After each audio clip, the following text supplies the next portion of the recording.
তিনি কত বড় শিক্ষিত ছিলেন।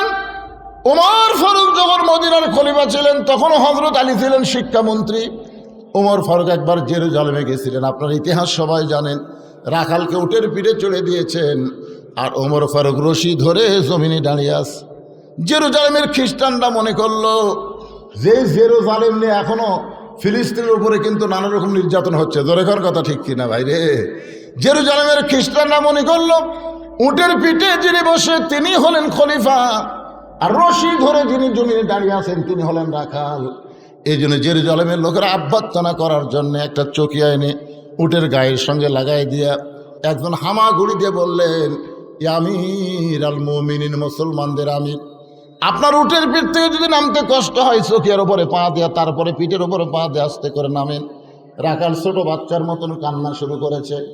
জেরুজালেমের খ্রিস্টানরা বলে, কান্দেন কেন?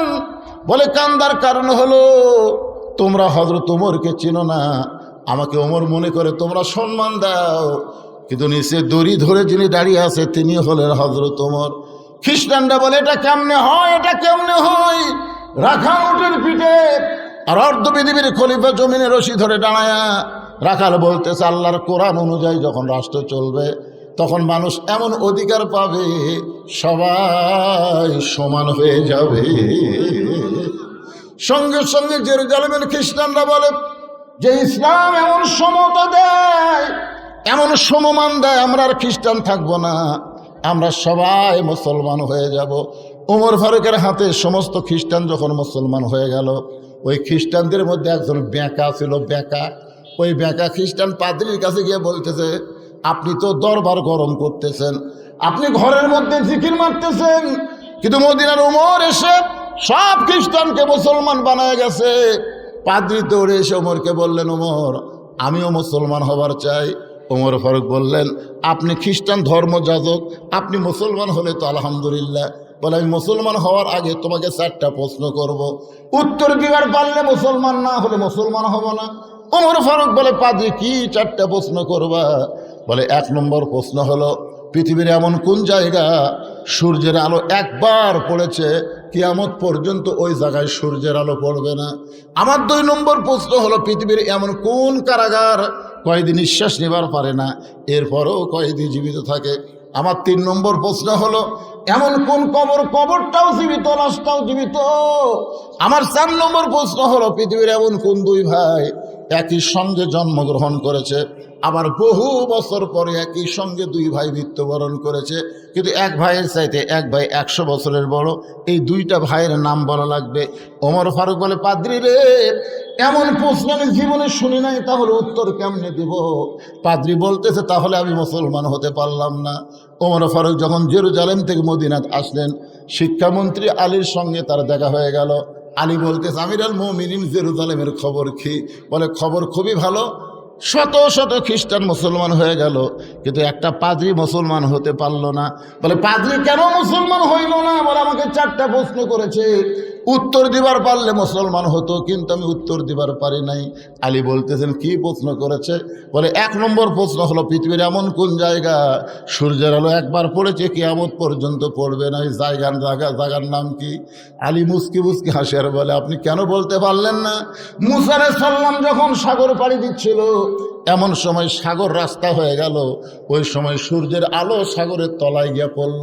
যখন ফেরাউন সাগর পাড়ি দিবার চাইল, ওই যে সাগর একত্র হয়ে গেল, কিয়ামত পর্যন্ত ওই জায়গায় সূর্যের আলো আর কোনোদিন পড়বে না। ওমর ফারুক চমকে বলে, আলী, পৃথিবীর এমন কোন কারাগার কয়েদি নিঃশ্বাস নেবার পারে না তারপরে জীবিত থাকে? আলী বলতেছে, মায়ের উদর, সন্তান নিঃশ্বাস নেবার পারে না, এরপরেও আল্লাহ সন্তানকে জীবিত রাখে।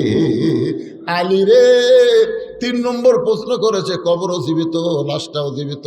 আলী বলতেছে, কবর হলো মাছ, আর লাশটার নাম হলো ইউনুস আলাইহিস সালাম। বাংলাদেশের যিনি ক্ষমতার চেয়ারে বসে আছেন তার নাম কি?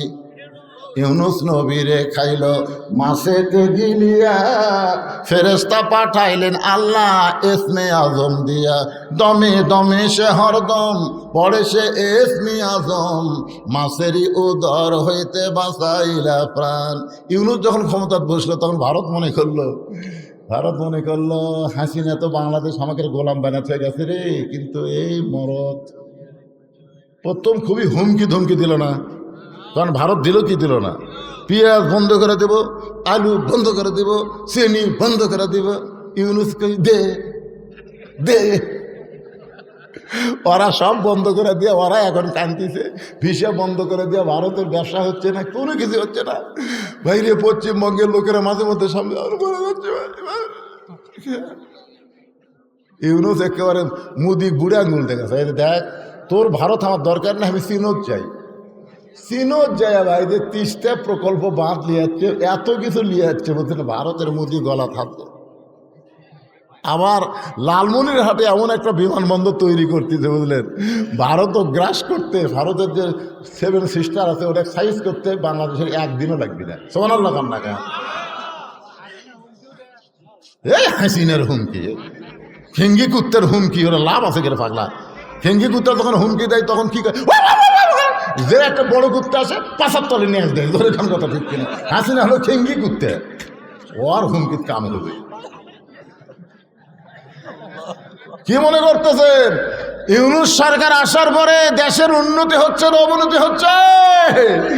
এতক্ষণ কয়বার জেনারেটর চালু করা লাগলো না, এতক্ষণ কয়বার জেনারেটর চালু, মানে 8 ঘন্টা পরে কারেন্ট নেই, 8 ঘন্টা পরে কারেন্ট নেই, জোরে কোন কথা ঠিক কেনা। কারেন্ট যায়, রমজান মাসে গেছিল, এর আগে হাসিনার সময় ইফতার করবার কেবল বসে বিসমিল্লাহ করে মুখত দেবো, কারেন্ট নেই। তারাবির যায় কেবল 4 রাকাত নামাজ হতে কারেন্ট নেই। সেহেরির সময় পানি ভরে নিয়ে যাচ্ছে, কারেন্ট নাই। কি শোনেন, মানুষ বুড়া হলে কাজ একটু ধীর গতিতে হবে। ওনার বয়স হলো 85 বছর, ধীর গতিতে কিন্তু সবাই ধরা পড়বি, আজও ধরা পড়ছে, ধরে কোন কথা ঠিক না। আস্তে আস্তে, ইন্নাল্লাহা মাস সাবিরিন, ধৈর্যশীলদের সঙ্গে আল্লাহ আছে বাজান। তো যেই কথা বলতেছে একটু মনোযোগ দিয়ে শোনেন। আবু যর গিফারি চুপ করে আছে। কিছুক্ষণ পরে ফজরের যখন সময় হয়েছে সেটা বলার আগে যেটা বলতেছিলাম, এবার বলতেছে উমর ফারুক বলতেছে, আলী ভাই, 2 ভাই একই সঙ্গে জন্মগ্রহণ করেছে, আবার বহু বছর পরে একই সঙ্গে মারা গেছে। এই 2 ভাইয়ের নাম কি? বলতেছে এক ভাইয়ের নাম হলো আজিজ আলাইহিস সালাম, আর এক ভাইয়ের নাম উযাইর আলাইহিস সালাম। কোরআন শরীফ পড়ে দেখেন, উযাইরকে আল্লাহ 100 বছর ঘুম দিয়েছিল, ঘুম থেকে চেতন করার পরে আবার 2 ভাই একই সঙ্গে কাফেরদের দ্বারা হত্যা হয়ে গেল। এখান থেকে বিশ্বাস হলো এক ভাইয়ের সাথে 100 বছরের বড়। ওমর ফারুক দৌড়ে আলীকে বুকের মধ্যে নিয়ে বলে, আলী রে, তুমি না থাকলে আমরা ধ্বংস হয়ে যেতাম। ধরে কোন সুবহানাল্লাহ। সেই হযরত আলী যেই মাত্র বেলাল আকামত শুরু করেছে, কদ কামাতিস সালাহ, সঙ্গে সঙ্গে হযরত আলী মারছে দৌড়। এক দৌড়ে গিয়ে প্রথম কাতারে আবু বকর আর ওমর যে খাড়া আছে, ওই কাতারের মধ্যে 2 হাত ঢুকে দিয়ে চাড়া দিয়ে ভিতরে ঢুকে আল্লাহু আকবার। নবী ফজরের সালাম ফিরাই বলতেছে, আলী এসার সময় কি করে গেলি? তুই এসার সময় বলে গেলি ফজরের নামাজ পড়বো না। আবার সামনে কাতারে তোরে দেখতে পাই আবু বকর খালি মুখের তলে হাত দিয়ে মুসকি মুসকি হাসতেছে, কারণ আবু বকরকে আল্লাহ রাসূল আগেই বলে দিয়েছে, ধরে কোন কথা ঠিক কিনা। আলী বলতেছে, ইয়া রাসূলুল্লাহ, বহু চেষ্টা করলাম ফজরের নামাজ পড়বো না, বহু চেষ্টা করলাম পড়বো না, কিন্তু আমি নামাজ পড়তে না চাইলে কি হবে, নামাজ আমাকে ছাড়লো না। ইয়া আইয়ুহাল্লাযীনা আমানু ইসতাঈনু বিস-সাবরি ওয়াস-সালাহ ইন্নাল্লাহা মা'আস-সাবিরিন। ধৈর্য নিয়ে আপনারা নামাজ পড়বেন, ধৈর্য নামাজের মধ্যে একটু ধৈর্য দিবেন। সূরা ফাতিহা একটু সুন্দর করে বলবেন, যে সূরা মিলাবেন একটু সুন্দর করে বলবেন। আল্লাহু আকবার বলা, আবার যখন দাঁড়াবেন সামি আল্লাহু লিমান হামিদা রব্বানা লাকাল হামদ একটু সময় দিবেন। শেষদাত সুবহান রাব্বিল আলা বলে মাঝখানে বলে আল্লাহুম্মা ফিরলি ওয়ারহামনি ওয়াহদিনি ওয়ারযুকনি একটু সময় দিবেন।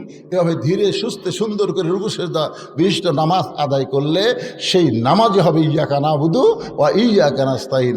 আমরা যা চাই কিছুই চাই না, আল্লাহ তোমার হেদায়েত চাই, আর হেদায়েতের বিনিময়ে তুমি আমাকে হয়ে যাও, তুমি আমাকে হলে তুমি কি দিবা দাও। জোরে করো সুবহানাল্লাহ। আল্লাহ আমাদের সবাইকে কবুল করুক, ফজরের নামাজ জামাতে আদায় করার তৌফিক দান করুক। সকলে ইস্তিগফার পড়ে এখনই মোনাজাত হবে, আস্তাগফিরুল্লাহ। কারণ শয়তান ভালো হয়ে গেলে দুনিয়ার মানুষ এমনি ভালো হবে। তো মুসা আলাইহিস সালাম তুর পর্বতে গিয়া আল্লাহর সঙ্গে কথাবার্তা বলতেছে। কথাবার্তা বলতে বলতে একসময় মুসা নবী বলতেছে, আল্লাহ এখন আমি যাই। তা আল্লাহ বলতেছে, তুমি মনে হয় আর কিছু বলবা? না, আমার আর বলার কিছুই নেই। তা আল্লাহ বলতেছে, মুসা তোমাকে যে শয়তান বললো, আল্লাহ আপনার সাথে কথা বলতে বলতে শয়তানের কথা আমার মনেই নেই। আল্লাহ বলতেছে, মুসা দুনিয়ার সবাই সবাইকে ভুলতে পারে, কিন্তু আমি আল্লাহ কোনোদিন কাউরে ভুলি না। এখান থেকে বোঝা গেল যে আল্লাহ কোনোদিন কাউরে ভুলে না, সে আল্লাহকে স্মরণ করতে হবে, আল্লাহ ছাড়া অন্য কাউকে স্মরণ করা যাবে।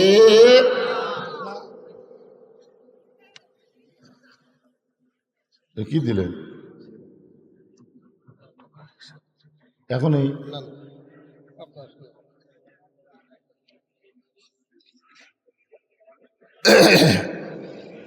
মাদ্রাসার মাহফিল মানে এত বক্তা হবে বুঝলেন, আজকে বক্তাই বেশি, মনে হয় শ্রোতার চাইতে বক্তা বেশি নাকি।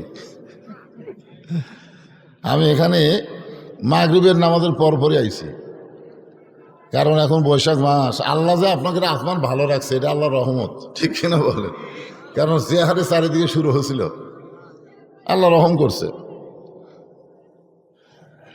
পিছনে যারা দাঁড়িয়ে আছেন ভাইজান, আমি কেউ আছি না বক্তা, না না না, অনেকে মনে করছে যে ঢাকার থেকে বক্তা আসছে রে, কি করতে কি কয়। আমি হলাম আপনাদের পকেটের বক্তা, জোরে কোন কথা ঠিক কিনা? আপনারা বলেন তো কার পকেটে আমার ওয়াজ নাই? আপনাদের আদমদিঘির বহু লোক আমাকে কয়, হুজুর আপনার ওয়াজ না দিলে আমার ঘুমই ধরে না। মানে ঘুমানোর সময় আমার ওয়াজ দিয়া তারপরে ঘুম পাড়ে। আরে মা বোনেরা তো আমার ওয়াজের সেই পাগলি, একে বসার ব্যবস্থা করছেন নাকি? মা বোনদের বসার? আচ্ছা মাশাআল্লাহ। এই মায়ের, এই জোরে কথা বলা যাবে না, চুপ করে ওয়াজ শোনা লাগবে। তো মুসা বলতেছে, আল্লাহ শয়তানের কথা আমার মনেই নেই। আল্লাহ বলতেছে, মুসা শয়তান যখন আবার তোমাকে ধরবে তুমি বলে দিও আমি আল্লাহ শয়তান, তবে তওবাটা হলো আদমের কবরের কাছে গিয়ে যদি একটা সেজদা করে তাহলে আমি আল্লাহ শয়তানকে মাফ করে দেব। যখন আদম জীবিত ছিল তখন তো করেনি, সেজদা না করার কারণেই তো শয়তান হয়ে গেছে নাকি? তো এখন যখন আদম দুনিয়াতে নেই, তো আদমের কবর আছে, ওই কবরে যায় খেলে একটা সেজদা দিলেই আমি আল্লাহ শয়তানকে মাফ করে দেব। তো মুসা আলাইহিস সালাম যখন আসতেছে চতুর পথে ফিরে, তখন শয়তান বলতেছে, আল্লাহ নবী মুসা আমার খবর কি? বলে তোমার কথা আমাকে আল্লাহ বলার মনেই নেই, বরং আল্লাহ পাকে আমাকে জানাই দিল শয়তান যদি তওবা করতে চায় তাহলে আদমের কবরে যেন একটা সেজদা দেয়। শয়তান বলতেছে, বাঁচা থাকতে দেইনি, আর মরা মানুষের কবর সেজদা দেব? এই কথা বলার পিছনে কারণ হলো ফাযকুরুনি আযকুরুকুম। আল্লাহ বললেন যে আমাকে স্মরণ করে আমি আল্লাহ তাকে স্মরণ করি। আল্লাহর একজন মস্ত বড় পয়গাম্বর, নাম হলো নূহ নবী। জোরে বলেন নাম কি? শুকনা জায়গায় একটা নৌকা তৈরি করতেছেন। শুকনা জায়গায় নৌকা তৈরি যখন করে, এমন সময় এক বুড়ি মানুষ লাঠিতে ভর দিয়ে সে বলে, বাবা নূহ, এই শুকনা জায়গায় নৌকা বানানোর কারণ কি? নূহ বললেন, বুড়িমা, বন্যা নামক একটা গজব হবে, যে গজবে গোটা পৃথিবী ধ্বংস হয়ে যাবে। গোটা পৃথিবী পানির তলে 40 দিন পর্যন্ত ডুবে থাকবে, এমনকি পাহাড় পর্বত পর্যন্ত বন্যার পানিতে ডুবে যাবে। এই নৌকার মধ্যে যারা জায়গা পাবে কেবলমাত্র তারাই জীবিত থাকবে। সুবহানাল্লাহ বলেন। বুড়ি বলতেছে, বাবা নূহ, এত বড় বন্যার গজবে সবাই যদি নৌকায় উঠতে চায় তাহলে তোমার ছোট্ট নৌকার মধ্যে কি সবার জায়গা হবে?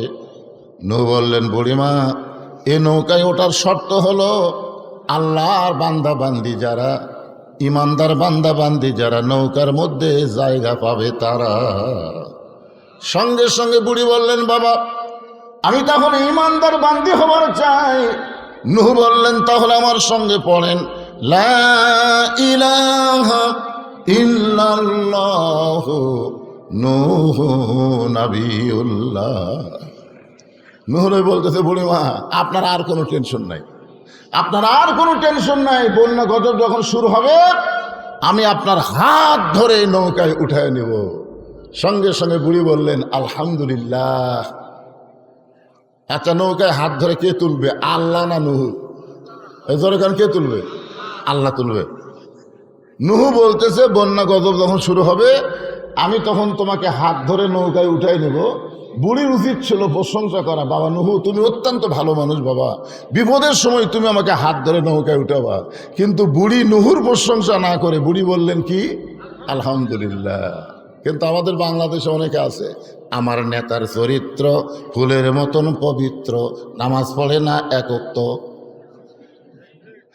এরকম প্রশংসা করার চান্স আছে না নাই? জোরে করে আছে না নাই? কোন নেতার প্রশংসা করা যাবে না, একমাত্র একজন নেতা। লাকাদ কানা লাকুম ফি রাসূলিল্লাহি উসওয়াতুন হাসানা। আল্লাহ বলেছেন সফলতা যদি অর্জন করতে চাও তাহলে দুনিয়ার সমস্ত পাঁচশো নেতা বাদ দিয়া মোহাম্মদ রাসূলকে তোমাদের আদর্শের নেতা হিসাবে গ্রহণ করে না। বিশ্ব নবীর চরিত্র এরা বলতে ম্যান ম্যান ম্যান ম্যান করতেছেন। আল্লাহ কোরআনে বলেছেন ও ইন্নাকা লা আলা খুলুকিন আযীম, আমার নবীর চরিত্র হলো মহান চরিত্র। আল্লাহর আজিম নাম নবীর চরিত্রের মধ্যে ঢুকাই দিয়েছেন। এই জন্য যেই বলবো বিশ্ব নবীর চরিত্র আপনার বলবেন ফুলের চাইতেও পবিত্র। বিশ্ব নবীর চরিত্র এই যে আপনার এখানে বললেন, এখানে অনেক ফেরেশতা আছে। এই ফেরেশতা আল্লাহর কাছে গিয়ে বলতেছে আল্লাহ আল্লাহ 1400 বছর পরে আদম দিকির মাহফিলে তোমার বান্দারা বিশ্ব নবীর চরিত্র ফুলের চাইতে পবিত্র ঘোষণা দিয়েছে। আল্লাহ বলে ফেরেশতা তাদের নামগুলো লিস্টি করে জান্নাতের খাতায় লিখে দাও। আপনি মনে করতেছেন নামাজ দিয়া রোজা দিয়া হজ দিয়া আপনি জান্নাতে যাবেন? সামান্য একটা ওসিলাই আল্লাহ আপনাকে জান্নাত দিবার পারে। জোরে কোন কথা ঠিক কিনা? বুড়ি চলে গেল, এরপরে বন্যা গজব শুরু। গোটা পৃথিবী বন্যার গজবে ডুবে গেল। এমনকি হিমালয় পাহাড় পর্যন্ত বন্যার নিচে 40 দিন থাকলো। এক সময় আল্লাহ তাআলা পানি কমে দিল, নূহ নবীর নৌকা যদি পর্বতের কিনারায় ভেঙে গেল। আল্লাহ ডাক দেওয়া নূহ খবর কি? নূহ বলতেছে নৌকার মধ্যে যারা জীবিত আছে তারা, নৌকার বাহিরে যারা ধ্বংস হয়েছে তারা। কথা তো ঠিকই বলছে, নৌকার ভিতরে যারা জীবিত আছে তারা, নৌকার বাহিরে যারা ধ্বংস হয়েছে তারা। আল্লাহ বলে নূহ বুড়িটার খবর কি? নূহ বলতেছে আল্লাহ আমার মনই নেই। চিন্তা করছেন, একটা বিপদে পড়লে একটা নবী পর্যন্ত ভুলে যায়। আর কতগুলা পাগলা কয় হুজুর আমার কোনো টেনশন নাই, আমি পীর ধরছি হুজুর, আমি পীর ধরছি। পীর ধরছো?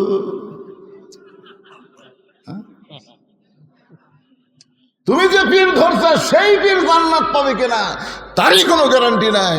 প্রত্যেকটা নবীরা হলো জান্নাতি, কুল্লু নাবিউন মাসুমাইন। প্রত্যেকটা নবীরা হলো বেগুনা। জোরে কোন সুবহানাল্লাহ। নূহ সেই বুড়ি ধরে নৌকা তুটাবি, আর নূহ বলতেছে আল্লাহ আমার মনই নেই। আল্লাহ বলে নূহ তাহলে বুড়িটার খবর কি?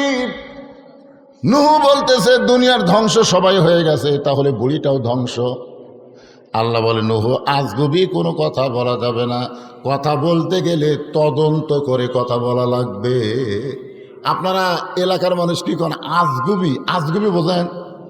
আজগুবি মানে অজাতা। অজাতা মানুষ কথা কয় যে বলবি সেটা এত টেকাইলে কি করে রে? দেখবেন চাষতলে বসে গল্প করে, আরে এত টেকাইলে, এই টেকাইলে কি করে রে? আপনারা বলেন তো, এই কথা কিন্তু আজগুবি কথা। যদি আপনারা তদন্ত করেন, যদি আপনারা দেখেন তো এই টাকাগুলো নিয়ে বলুসিদ কি করে, তাহলে তদন্ত করতে গিয়ে তাকে দাওয়াত দিবার যান, যাই দেখবেন তাই মসজিদ, মাদ্রাসা, এতিমখানা, এমনকি সাইদি হুজুরের নামে এবার একটা অডিটোরিয়াম তৈরি করা হয়েছে। এইগুলো করতে গিয়ে পৃথিবীর কারো কাছ থেকে একটা টাকাও দান সদ্গা নেওয়া হয়নি। সমস্ত টাকা হলো আপনারা ওয়াজের পরে যে টাকা দেন, সেই টাকা দিয়ে আমি মসজিদ, মাদ্রাসা, এতিমখানা চালাই। তাহলে এটা তদন্ত করার দরকার আছে না নাই? দরকার আছে না নাই? প্রথম মাদ্রাসা শুরু করছি 12 শতক জায়গার উপর, সেই মাদ্রাসা হয়ে গেছে 235 শতক। তাহলে চিন্তা করা লাগবে, এ টাকা তো আমার বাপের না, এ টাকা আমার মায়ের না, এ টাকা হলো জনগণের টাকা। ওয়াজের পরে আমাকে যেটা দেয় সেই টাকা দিয়ে আমি মসজিদ মাদ্রাসা চলাই। তাহলে তদন্ত করার দরকার আছে না নাই? তো তদন্ত না করে আজগুবি চা খানার দিবা উল্টা কম এতটুকু।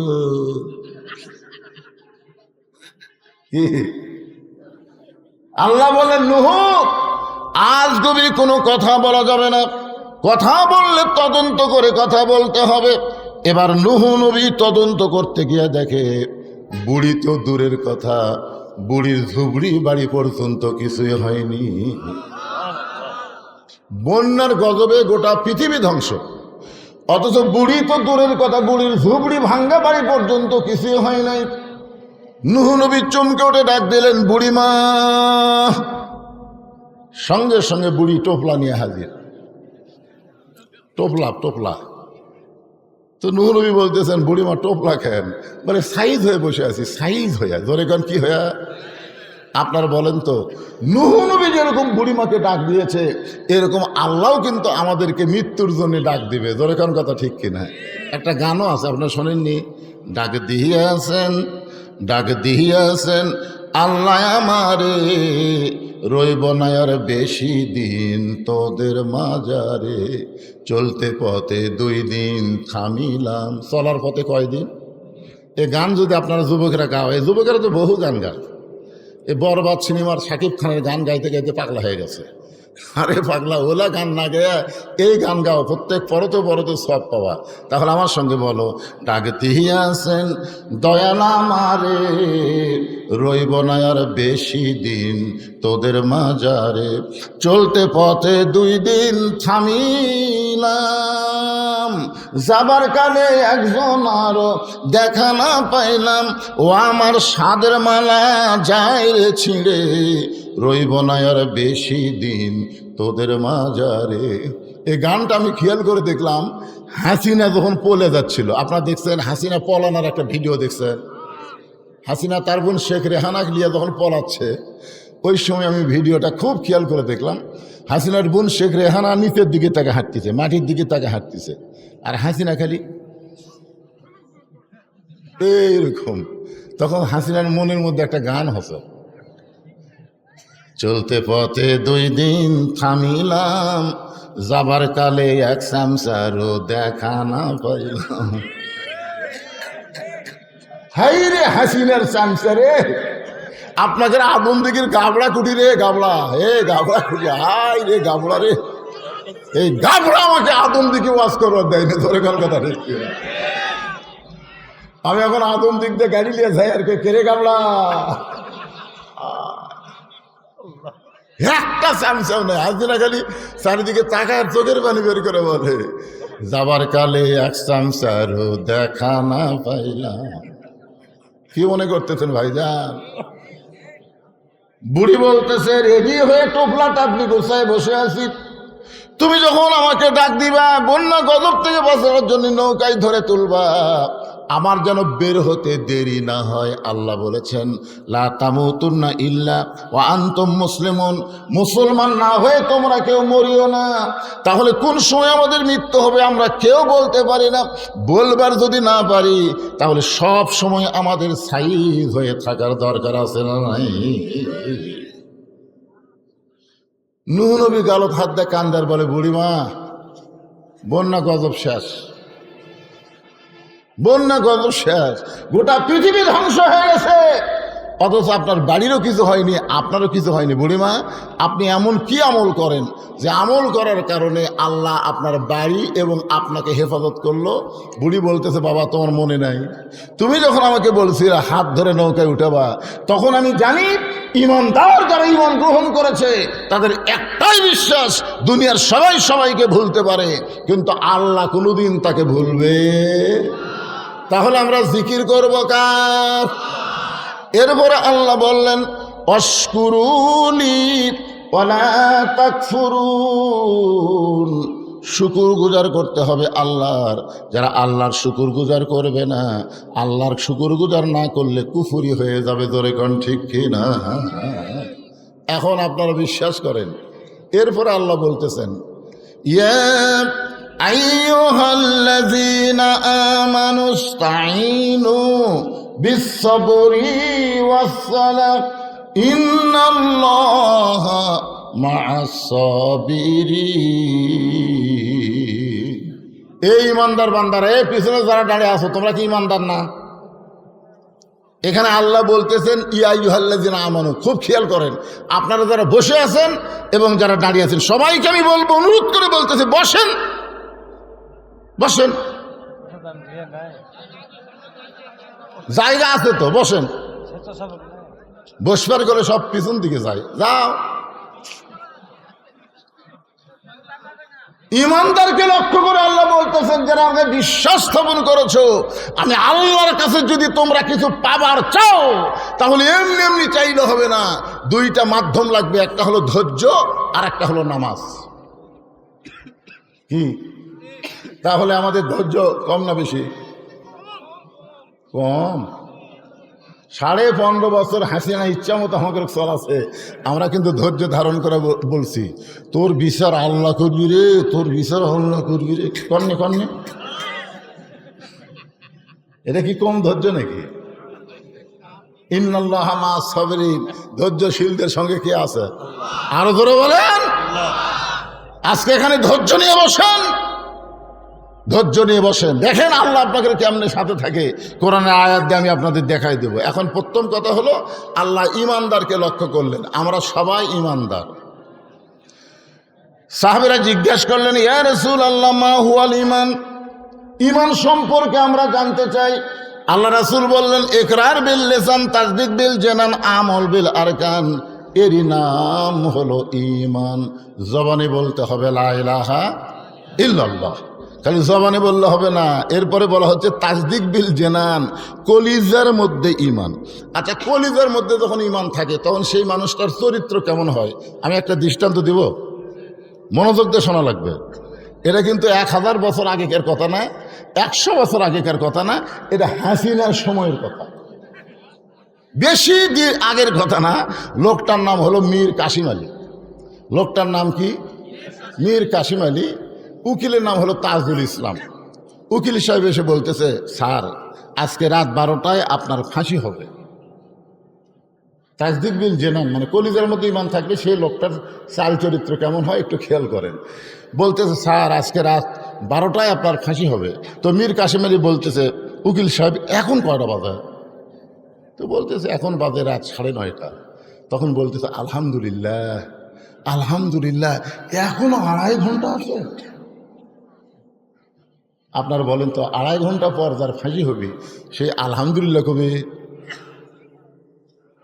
তার ঈমান তাকে বোঝা দিচ্ছে যে দুনিয়াতে আসা থাকার জন্য না, দুনিয়াতে আসলে যাওয়া লাগবে। তাসদিক বিল জানান যখন কলিজার মধ্যে অর্জন হবে, সেই লোকটা দুনিয়ার পাগল হবে না, সেই লোকটা আল্লাহর পাগল হবে। জোরে কোন কথা ঠিক কিনা? বলতেছে, 2.5 ঘন্টা পর আমার ফাঁসি হবে। খামাকে 2.5 ঘন্টা চেতন থেকে লাভ কি? আমি 2 ঘন্টা ঘুম পাড়ি,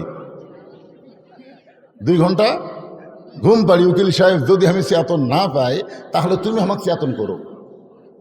আপনার বলেন 2.5 ঘন্টা পর যার ফাঁসি হবে, তাই বলতেছে খামাকা বসে থাকা লাভ কি? আমি 2 ঘন্টা ঘুম পাড়ি, যদি চেতন না পাই তাহলে তুমি আমাকে ডাক দিও। উকিল খেলো ওটমোট কামলা এরকম করে ফাঁসি হবি হরি, আর ওই ঘুম পাড়বি, চেতন পাবি না, আমার ডাক দেওয়া লাগবে। উকিল মনে মনে চিন্তা করতে যে ফাঁসির চিন্তায় লোকটা পাগল হয়ে গেছে, তার সাথে গল্প করে লাভ নাই। মনের দুঃখে উকিল তাজুল ইসলাম যখন বাইরে গেছে, রাত যখন 11:30, এমন সময় উকিল ফাঁসির কন্ডম সেলে ঢুইকে দেখে মীর কাসিম আলী নাক ডাকা ঘুম পাড়তেছে। আর মাত্র 8 ঘন্টা, 8 ঘন্টা পরে এই লোকটার ফাঁসি হবে, আর এই লোকটা নাক ডাকা ঘুম পাড়তেছে। সঙ্গে সঙ্গে পায়ের বুড়া আঙ্গুল লড়াইছে, মীর কাসেম আলী ঘুম থেকে চেতন পায়, চমকা বলতেছে, ভাই ফাঁসির সময় কি হয়ে গেছে? উকিল বলতে, স্যার এখনো 8 ঘন্টা আছে। আলহামদুলিল্লাহ। ওযু করে 2 রাকাত নামাজ পড়ে কোরআন থেকে সূরা মুলক আর মুজাম্মিল তেলাওয়াত করে, ফাঁসির কন্ডম ছিল সবচাইতে ভালো যে পাঞ্জাবি ছিল, সেই পাঞ্জাবি পরার পরে চিরুনি দিয়ে মাথা হাসড়ায় বলতেছে, উকিল দেখো তো আমাকে কেমন লাগতেছে। উকিল চোখের পানি বের করে কাঁদতে, স্যার আপনি কি শ্বশুর বাড়ি যাবেন? এক্ষুনি আপনার ফাঁসি হবে, এখনই আপনার ফাঁসি হবে।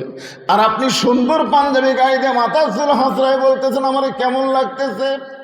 মীর কাসেম আলী মুসকে মুসকে হাসে আর বলে, উকিল ফাঁসি হবে আমার আর তুমি কাঁদতেছো। তাসদিক বিল জেনান, কলিজার মধ্যে ঈমান নিয়ে আমি ঘুমাইছিলাম, ওই ঘুমের ঘরে আল্লাহ পাক আমারে দেখাইছে অন্যায়ভাবে কাউকে যখন ফাঁসি দেওয়া হয় তার মৃত্যু হয় না, তার মৃত্যু হয় না। দুনিয়াতে ফাঁসি হবে, দেহ থাকবে দুনিয়ায়, আর মুখ প্রাণ পাখি যাবে ইল্লিন নামক জান্নাতের বাগানে। লিল্লাহি তাকবীর। ভাইজান এরই নাম হলো তাসদিক বিল জানান। কলিজার মধ্যে যখন ঈমান আসবে, ওই ঈমানটা মানুষকে দুনিয়ার পাগল বানাবে না, আল্লাহর পাগল বানায় দিবে। জোরে কোন কথা ঠিক কিনা? আপনারা বলেন তো, যত চেষ্টা করেন থাকতে পারবেন? চেষ্টা করেন না, 6 তলা 7 তলা 10 তলা বিল্ডিং বানায় খালি উপর দিকে তাকায়, খালি উপর দিকে দেখে। কি দেখিস রে? রড বার করে থেকে হুজুর দোয়া করবেন, 10 তলার ভিত দিছি 8 তলা হচ্ছে, আরো 2টা তলা করবার পারলি আমার শান্তি হুজুর। আর 2 কান্দের ফেরেশতা, আল্লাহ এই শয়তানের কান্দর থাকো না, এই শয়তানের কান্দর থাকবো না, কারণ এক যাওয়া লাগবে নিচের দিকে আর ওই দেখে উপর দিকে, এই তো পুরো শয়তান হয়ে গেছে। কলিজার মধ্যে যখন ঈমান থাকবে, এই মানুষটা কোনো সময় উপর দিকে তাকাবে না, নিচের দিকে তাকায় তাকায় হাঁটবে। জোরে কোন কথা ঠিক কি না? এরপরে রাসূল বললেন, আমল বিল আরকান, ঈমান অনুযায়ী আমল করা লাগবে। আমাদের বাংলাদেশে মানুষ নামাজ পড়ে, কিন্তু যখন তাকে পড়া দরকার তখন তাকে পড়ে না। আল্লাহ রাসূল বলেছেন 7 বছর থেকে নামাজের তালিম দাও। কয় বছর? আর 10 বছর থেকে জোর করে নামাজ ধরাও। আপনি যদি আপনার সন্তানকে 7 বছর থেকে নামাজের তালিম দিতেন আর 10 বছর থেকে জোর করে যদি নামাজ ধরাবার পারতেন, ইন্নাস সালাতা তানহা আনিল ফাহশাই ওয়াল মুনকার, একমাত্র নামাজই পারে যাবতীয় বেহুদা খারাপি কাজ থেকে বাঁচায় দিতে। আজকে দেখেন তো আপনার ছেলেদের দিকে তাকে দেখেন তো, আপনি এই ভুল করার কারণে আপনার ছেলের সাইজ দেখছেন। ঈদুল ফিতরের দিনে 128 জন ছেলে মোটর সাইকেল অ্যাক্সিডেন্ট করে মরে গেছে। আমি একদিন ঈদের পরের দিন আমার মাহফিল নগাঁও ছিল, আমি এই রাস্তা হাসুন দিই কতগুলো ছেলে মোটর সাইকেল চালাচ্ছে, আমি বললাম এই শালাকের পাশাত কি গুঁড়া কিরমি হবে নাকি? এই শোনেন, আপনি বাবা, আপনার ছেলেকে আপনি দেখবেন না? রাসূল বলেছেন 7 বছর থেকে ওকে নামাজের তালিম দাও, 10 বছর থেকে জোর করে নামাজ ধরাও। আপনার ছেলেদেরকে মেয়েদেরকে যদি আপনি 10 বছর থেকে নামাজ ধরাবার পারতেন, আপনাকে আর কোনো টেনশন করা লাগতো না। আল্লাহর কোরআনই বলেছে, ইন্নাস সালাতা তানহা আনিল ফাহশাই ওয়াল মুনকার, একমাত্র নামাজই পারে মানুষকে যাবতীয় খারাপি থেকে বাঁচাই দিতে। আমল বিল আরকান, ঈমানের 1 নম্বর আমল হচ্ছে নামাজ পড়া। যার নামাজ নাই তার ঈমান নাই। মনোযোগ দিয়ে শুনবেন, লা সলাতা লা ঈমানা, যার নামাজ নাই তার কি নাই? লা সলাতা লা দীনা, যার নামাজ নাই তার কোনো ধর্ম নেই। বাইনাল আবদি ওয়াল কুফরি তরকুস সালাত, বান্দার কাফেরের মধ্যে পৃথক করার জিনিসটার নামই হলো নামাজ। এবার আসেন, কোরআনের আয়াত হলো আস্তাইনু বিসসবরি ওয়াসসালাহ ইন্নাল্লাহা মাআস সাবিরিন। যদি আল্লাহর কাছে আমরা কিছু পাবার চাই তাহলে কয়টা জিনিস লাগবে? আপনার কি বিরক্ত হচ্ছেন? তাহলে 2টা জিনিস লাগবে, একটা হলো ধৈর্য আর একটা হলো নামাজ। আপনারা বলেন তো, কোন জিনিসের মধ্যে আমাদের ধৈর্য কম? দেখবেন যে ঘন্টার পর ঘন্টা চা খাচ্ছে, একবারে ঘড়ি দেখে না। আর মসজিদের মধ্যে ঢোকার পরে 5 মিনিট পরে জামাত হবে, ওই 5 মিনিটের মধ্যে ওই 5 বার ঘড়ি দেখবে। পারবো আরে কে ভাই এখনো 3 মিনিট, আজ ঘড়ি লড়তেছে না রে, আজ ঘড়ি। যেই লোকটা এত অস্থির, ওই লোকটাই মসজিদ থেকে বের হয়ে চাষটলে 1-1 ঘন্টা আড্ডা গুলি মারতেছে, একবারও ঘড়ি দেখতেছে না। অথচ আপনি জানেন আল্লাহর ঘরের মধ্যে ডান আল্লাহুম্মা আফতাহ লি আবওয়াব রাহমাতিক মানে কি? আপনি ঢুকেন নাই, আল্লাহ আপনাকে দয়া করে রহমতের ঘরের মধ্যে ঢুকাই দিয়েছে। জোরেগান কথা ঠিক, সময় মতো নামাজ হবে। বারবার আপনি ঘড়ি কেন দেখতেছেন? আপনি অস্থির কেন হচ্ছেন? আল্লাহ বলতেছেন বিশ্ববরী ওয়াসসালাহ, ধৈর্য আর নামাজ লাগবে যদি আমার কাছে কিছু পাবার চাও। আমরা বাংলাদেশে কি চাই? সেইটা পাবার গেলে ধৈর্য আর নামাজ লাগবে। আপনারা হয়তো ভাবতেছেন হুজুর এই নামাজ আবার কি? এই নামাজ সম্পর্কে আল্লাহ বলেছেন ইন্না সলাতি ওয়া নুসুকি ওয়া মাহইয়ায়া ওয়া মামাতি লিল্লাহি রাব্বিল আলামিন। এশার নামাজ পড়ে হযরত আলী দাঁড়াইছে। আল্লাহ রাসূল বলেন আলী ইজলিস, বসো। না হুজুর আমি আপনাকে একটা কথা বলবার চাই, এই জন্যই দাঁড়াইছি। তো রাসূল বলেন আলী তুমি আবার কি বলবার চাও? বলে হুজুর আপনি একদিন বলেছেন এই দুনিয়াতে 10 জন সাহাবীকে আল্লাহ জান্নাতের সার্টিফিকেট দিছে। কয়জন? 10 জন সাহাবীকে, সব সাহাবীরাই জান্নাতি। বলেন সব সাহাবীরা কি? রাদিয়াল্লাহু আনহুম ওয়া রাদু আন যালিকা লিমান খাশিয়া রাব্বা। যাদের পিছনে রাদিয়াল্লাহু তাআলা আনহু আছে, আল্লাহ রাসূল বলেছেন তাদের সবাইকে আল্লাহ বিনা হিসাবে জান্নাত দিয়ে দিবে। কিন্তু আল্লাহর কি শান, 10 জনের নাম আল্লাহ প্রকাশ করছে। 1 নম্বর আবু বকর, খেয়াল করবেন, 1 নম্বর কে? 2 নম্বর উমর, 3 নম্বর ওসমান, 4 নম্বর আলী, 6 নম্বর আব্দুর রহমান ইবনে আউফ, 7 নম্বর হলো জুবাইর, 6 নম্বর হলো জুবাইর, 7 নম্বর হচ্ছে তালহা, 8 নম্বর সাদ ইবনে আবি ওয়াক্কাস, 9 নম্বর আবু সাইদ, আর 10 নম্বর হলো ওবাদা ইবনুল জাররাহ। এই 10 জন হলেন আশারে মুবাশশারা। কি বুঝলেন আশারে মুবাশশারা মানে কি? দুনিয়াতেই আল্লাহ তাদেরকে জান্নাতের সার্টিফিকেট দিয়েছে। জোরে গান সুবহানাল্লাহ। আলী বলছে যে হুজুর আমি একটা গোপন কথা বলবো, সেটা হলো এই, আমি যদি আজ থেকে যদি ফজরের নামাজ না পড়ি, ফজরের নামাজ যদি আজ থেকে আমি না পড়ি, এরপরেও কি আল্লাহ আমাকে জান্নাত দিবে? সমস্ত সাহেবের খেলে মোট কামড়াচ্ছে, মোট। কিন্তু এত বড় সাহস একে আল্লাহ কে দিল রে?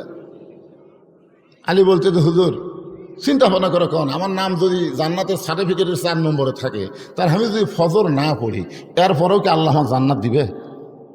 আল্লাহ রাসূল কিছুক্ষণ পরে বললেন আলী শুধু ফজর না, তুমি যদি সমস্ত নামাজ বাদ দাও, এরপরেও আল্লাহ তোমাকে জান্নাত দিবে। আলী বলতেছে একদিনে কি সব বাদ দেওয়া যায়? এতদিনের অভ্যাস, একদিনে সব বাদ দেওয়া যায় না। তো ওই ফজরের নামাজ পড়তে আমার একটু বিরক্ত লাগে। আরামের ঘুম ভাঙ্গা সালাত খায়রুন নাম শোনার সাথে সাথে বিরক্ত লাগে।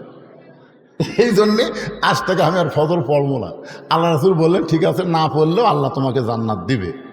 এই কথা বলে হযরত আলী যখন মসজিদ থেকে বের হয়ে গেছে, এমন সময় আবু বকর রাসূলের কাছে গিয়ে বলতেছে হুজুর এর কান সারাতে একটা চড় মারে ফেললেন না?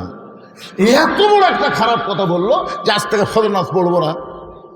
রাসূল বলেন আবু বকর তোমার কানটা আমার মুখের কাছে দাও, আমি আসল কথা বলি। আবু বকর রাদিয়াল্লাহু যখন নবীর মুখের কাছে কান দিয়েছে, নবী ফিসফিস করে বলতেছে নামাজ যদি জান্নাতের জন্য হয় তাহলে আলী নামাজ বাদ দিবে, আর নামাজ যদি আল্লাহর জন্য হয় আমি রাসূল বলতেছি গোটা দুনিয়া বাদ গেলেও আলী এক ওয়াক্ত নামাজ বাদ দিবে না। এখন তুমি বলো আবু বকর নামাজ কি জান্নাতের জন্যে না আল্লাহর জন্যে? তো বলতেছে আল্লাহর জন্যে। তা আলী কি বলছে? নামাজ না পড়লে যদি জান্নাতে যাওয়া যায় পড়বো না। হযরত আলী তাড়াতাড়ি বাড়ির দরজায় গিয়ে ডাক দিলেন হাসান হোসেনের মা, রে নবীর মেয়ে ফাতেমা। সঙ্গে সঙ্গে ফাতেমা দরজা খুলে চমকে গিয়ে বলতেছে আসসালামু আলাইকুম। হযরত আলী বলতেছে আমার মনে নাই রে। কি মনে নাই কন্ত? আল্লাহ রাসূল বলেছেন যে তোমরা পুরুষ মানুষ কোনো জায়গা থেকে যখন আসবে বাড়িতে এসে সর্বোত্তম তোমরা সালাম দিবে, আসসালামু আলাইকুম ইয়া আহলাল বাইত। সালাম দেওয়ার সঙ্গে সঙ্গে ওই বাড়ির উপরে আল্লাহর অবারিত রহমত বর্ষণ হবে। তাহলে সুবহানাল্লাহ করলে হবে না? আপনারা কি দরজার সালাম দেন? যে স্বামী স্ত্রীর মধ্যে সালামের আদান প্রদান আছে ওই স্বামী স্ত্রীর কোনোদিন তালাক হবে না। যে স্বামী বউরে সালাম দেয়, বউ স্বামীরে সালাম দেয়, ওই স্বামীর বাপ মায়ের বিরুদ্ধে কোনোদিন বউ কথা বলবে না, কোনোদিন কথা বলবে না। তো আমাকে সালাম কালাম নাই, খালি বউ খালি কানের মধ্যে বিষ ঢুকে দেয়, তোমার মা ভালো না, তোমার বাপ ভালো না। কি আজ থেকে সালাম দেওয়া শুরু করবেন। ফাতেমা বলতেছে আসসালামু আলাইকুম, আলী বলতেছে আর মনে নেই। ফাতেমা বলতেছে সারা জীবন আপনি দরজা এসে আমাকে সালাম দেন, আর আজকে সালাম বাদ দেওয়ার কারণ কি? আলী মনে মনে ভাবতেছে আজকে ঈশান ফজর নামাজ বাদ দিবার চাচ্ছি, তাই বলে কি আমার সালাম আল্লাহ কাড়ে নিল রে। হযরত আলী ফাতেমাকে বুকের মধ্যে নিয়ে বলে, ফাতেমা আজকে আমাকে যেন ফজরে আজান শোনার পরে ডাক দিও না। হযরত বেলাল যখন আজান দিবে ওই আজান শুনে যেন আমাকে ডাক দিও না। আমি নবীর কাছে বলে আইছি আজ থেকে আর আমি ফজরের নামাজ পড়বো না, কারণ নামাজ না পড়লেও আল্লাহ আমাকে জান্নাত দিবে। ফাতেমা মুস্কি মুস্কি হাসতেছে, কারণ ফাতেমা হযরত আলীকে চিনে। প্রত্যেকটা বিবি তার স্বামীকে চিনে। জোরে কারণ চিনি কি চিনে না? আমি কত বড় হুজুর এটা আপনারা কেউ বলতে পারবেন না, এটা জানে হলো আমার বউ। আমি বইয়ের হাতে 500 টাকা দিয়ে বললাম, তুমি খালি একবার আমাকে হুজুর কত দেখি, তোমার মুখে হুজুর শুনতে কেমন লাগে? আমার বউ মুচকে মুচকে হাসে আর কয়, জনগণ আপনাকে চিনে না তাই হুজুর কয়। কিন্তু আমি আপনাকে চিনি, হুজুর হওয়া এত সহজ নয়। তাহলে আমাকে সবচাইতে যিনি বেশি চিনে তিনি কে? জোরে বলেন না কেন তিনি কে? তিনি আমার বউ। তাহলে হযরত আলী যখন বলতেছে আজকে ফজরের নামাজ আমাকে ডাক দিও না, ফাতেমা মুচকি মুচকি হাসতেছে। মুচকি মুচকি হাসার কারণ হলো একদিন আল্লাহ নবী ফাতেমার ঘরের মধ্যে ঢুকে, ফাতেমা ঘরের কোনায় ছোট বাচ্চার মতন কাঁদতেছে। রাসূল ফাতেমার কাছে গিয়ে বললেন, মা তুই এইভাবে কেন কাঁদতেছিস? ফাতেমা বলে, বাবা দুনিয়াতে কি কোনো ধনী যুবক ছিল না যে যুবকের সঙ্গে আপনি আমাকে বিয়ে দিতেন? বাবা এমন একটা গরিবের সঙ্গে আমার বিয়ে দিলেন। আমার সকালবেলা খাবার থাকলে রাতের বেলা থাকে না, রাতের বেলা কোনোদিন যদি খাবার পাই দিনের বেলা থাকে না। এই কষ্টের জীবন আমি আর সইতে পারি না। সঙ্গে সঙ্গে রাসূল বললেন, ফাতেমা তুই কি জানিস মা, আমি সত্যি দুনিয়ার যুবকদের সঙ্গে তোকে বিয়ে দিবার চাইছিলাম, কিন্তু ধনী যুবক কাছে আসার পরেও আল্লাহ তাআলা আলীর ব্যাপারে ঘটকালি করেছে। এখন বল ফাতেমা, আল্লাহ যদি আলীর ব্যাপারে ঘটকালি করে তখন আমি নবী কি করব? সঙ্গে সঙ্গে ফাতেমা বলতেছে, বাবা আল্লাহ যদি আলীর ব্যাপারে ঘটকালি করে থাকে তাহলে শত কষ্টের মধ্যেও আর আমি কষ্ট পাবো না। রাসূল বলেছে, ফাতেমা তোর একটা কথা বলি। বলে কি কথা? হলো যে আল্লাহর পরে কাউকে যদি সেজদা দেওয়ার হুকুম থাকতো তাহলে প্রত্যেকটা বিবিকে বলতাম স্বামীর পায়ে সেজদা করো। ফাতেমা আল্লাহর পরে আলী হচ্ছে তোমার কাছে সব চাইতে দামি। দলে কান সুবহানাল্লাহ। সেদিন থেকে ফাতেমা বুঝবার পারছে তার স্বামী সাধারণ কোনো মানুষ নয়। বলে ঠিক আছে, ফজর নামাজ যখন পড়বেন না তাহলে আপনাকে আদর করে আমি ঘুমাই দেই। এতদিন বালিশের ওপর মাথা দিয়ে হযরত আলী ঘুমাইছে, আর সেই রাত্রে ফাতেমা উরাতটাকে বালিশ বানায় দিয়ে স্বামীর চুলের মধ্যে হাত দিয়ে বিলকি কাটতেছে। এক সময় হযরত আলী ঘুমায় গেছে।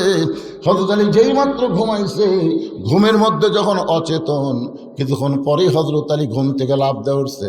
ফাতেমা বলতেছে, স্বামী গো আপনি না কইলেন ফজরের নামাজ পড়বো না, আজান দিলেও যেন ঘুম থেকে ডাক না দেই, তাহলে আপনি কেমনে চেতন পাইলেন? আলী বলতেছেন, ফাতেমা ফজরের নামাজ না হয় পড়বো না, কিন্তু তাই বলে তাহাজ্জুদের নামাজ আমি ছাড়বো না। লিল্লাহি তাকবীর। আল্লাহ রাসূল বলেছেন 5 ওয়াক্ত নামাজ হলো ইবাদত। এ মনোযোগ দিয়ে শোনেন, আস্তাইনু বিসসবরি ওয়াস সালাহ, ধৈর্য আর নামাজ। মনোযোগ দিয়ে শোনেন, 5 ওয়াক্ত নামাজ হলো ইবাদত আর তাহাজ্জুদের নামাজ হলো মহব্বত।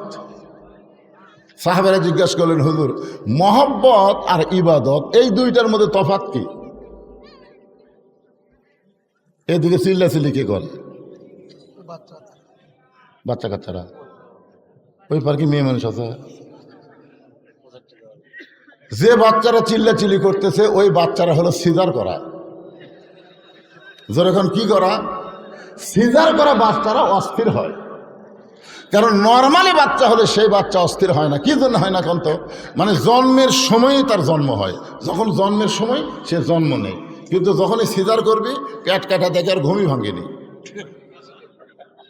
ডাক্তারে কয় 2 দিন পরে এমনি জন্ম হতো রে, এখন পেট কাটলাম কি হলো? তখন আর এক ডাক্তার কয় পেটের মধ্যে বাইর করে একটা ঘুরেন দেও। তখন ছোটো বাচ্চাকে পেটের মধ্যে বাইর করে পা ধরে এইরকম একটা ঘুরেন দেয়, বুঝছেন, চেতন করার জন্য। ওই ঘুমের ঘরে করে এই যে একটা স্কিওর মারে, ওই কারণে ওর মাথার ব্রেনটা কি হয়, অস্থির হয়ে যায়। আর অস্থির হওয়ার কারণে দুনিয়াতে মোবাইল ছাড়া ভাত খায় না, মোবাইল ছাড়া ওর কান্না বন্ধ হয় না। ধরে করার কথা ঠিক কিনা? এই সিজার করা গুলো চিল্লাচ্ছে, সিজার করা। এই স্টেজের উপর যে কয়টা আমরা বসে আছি, আমরা সবাই হলাম নর্মাল, আমরা কিন্তু সিজার না। আমার দাদি আমাকে বলছে, ভাই তোকে মায়ের পেট থেকে বার করে দেয়, তোর মাথা লম্বা হয়ে গেছিল রে, পরে তোর মাথা থাকলে থাকলে আমরা গোল করছি, দেখছেন। কি বলবো প্রসবের কথা, মা বিনে সেই ব্যথা কেউ তো বুঝিবে না। মাজন ঠেকিয়া সন্তানের দায়, অকালে মা মারা যায়, কেন সে মায়ের ভক্তি করবা না? এমন দরদি ভবে কেউ হবে না আমার মা গো।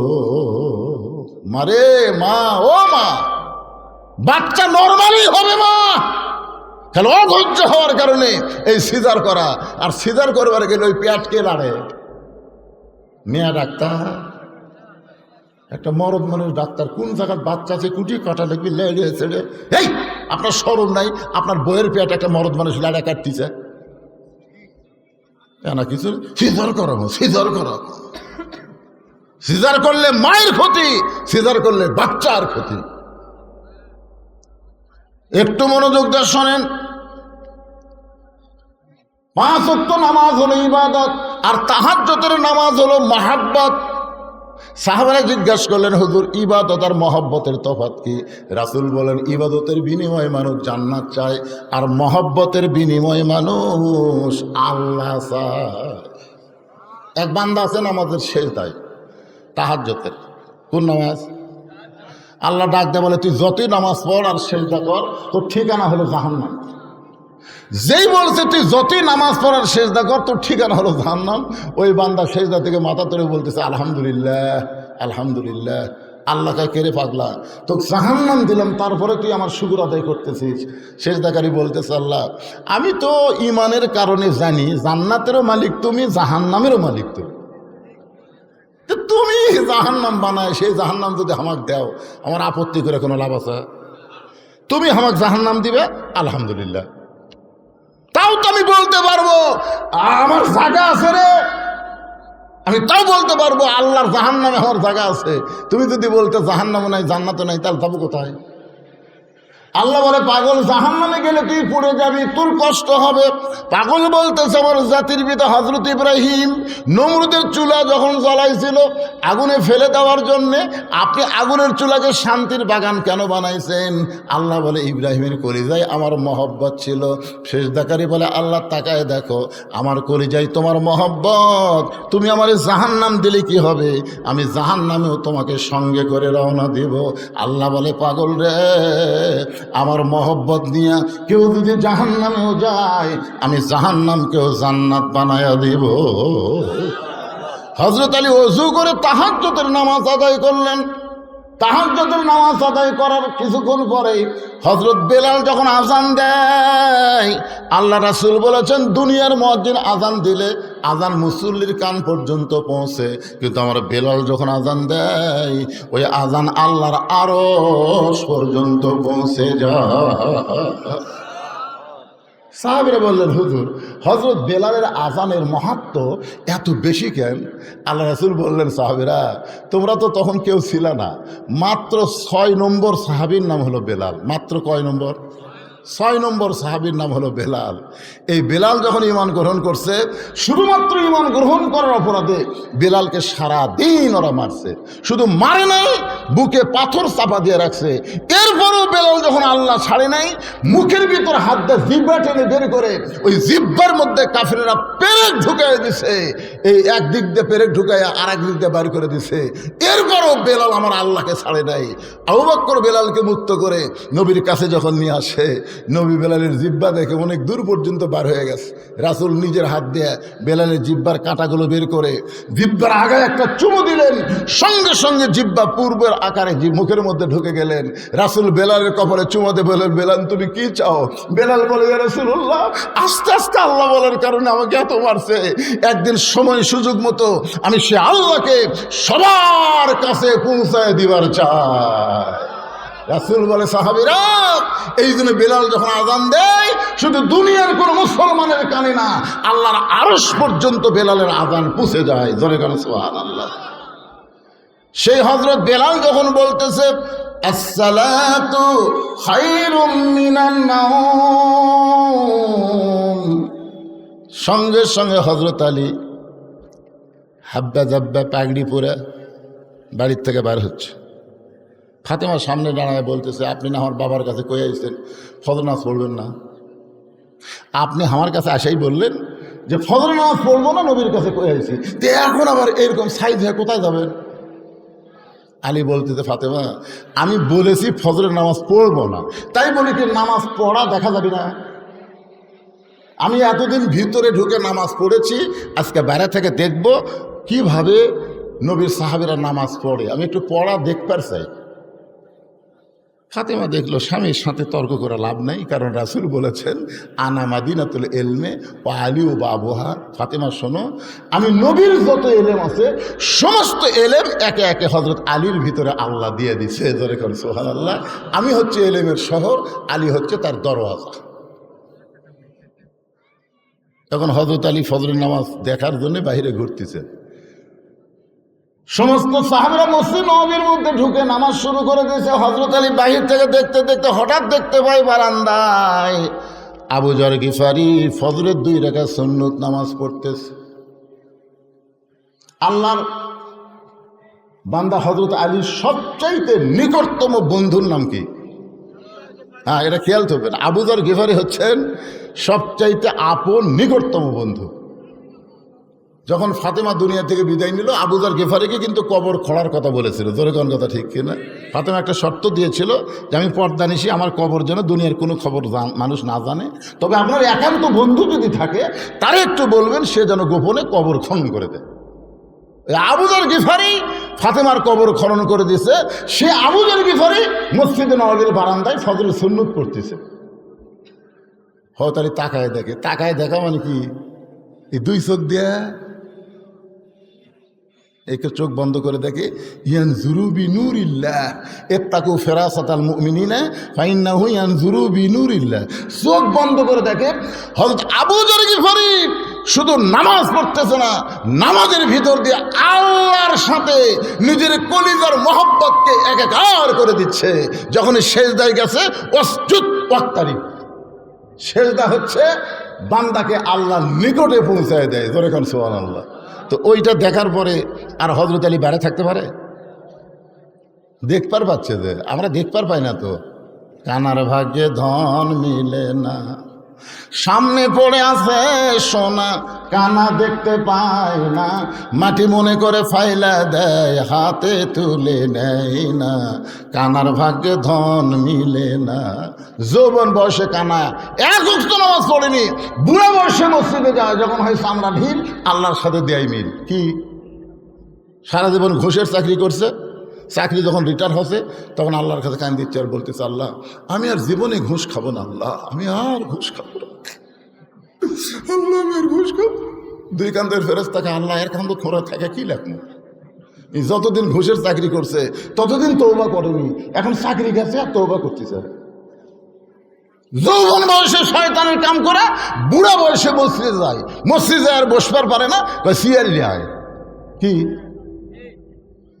মসজিদে নামাজ পড়লে 27 গুণ সওয়াব হবে, 27 গুণ সওয়াব হবে। কিভাবে নামাজ পড়লে?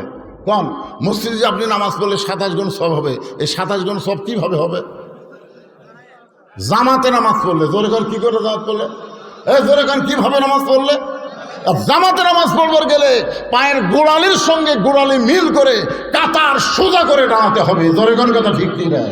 হ্যাঁ, আর 2 চেয়ার কাতারের মধ্যে বসে গেছে, 2 চেয়ার। কে চেয়ার আলার পাও কোনটি? তোমার পাও কোনটি? সামনে কাতার ফাঁকা থুয়া পিছনে কাতার যদি পুরা করে সামনে কাতার মাকরু হয়ে যায়, তাহলে 2টা চেয়ার থাকা মানে কাতার ফাঁকা।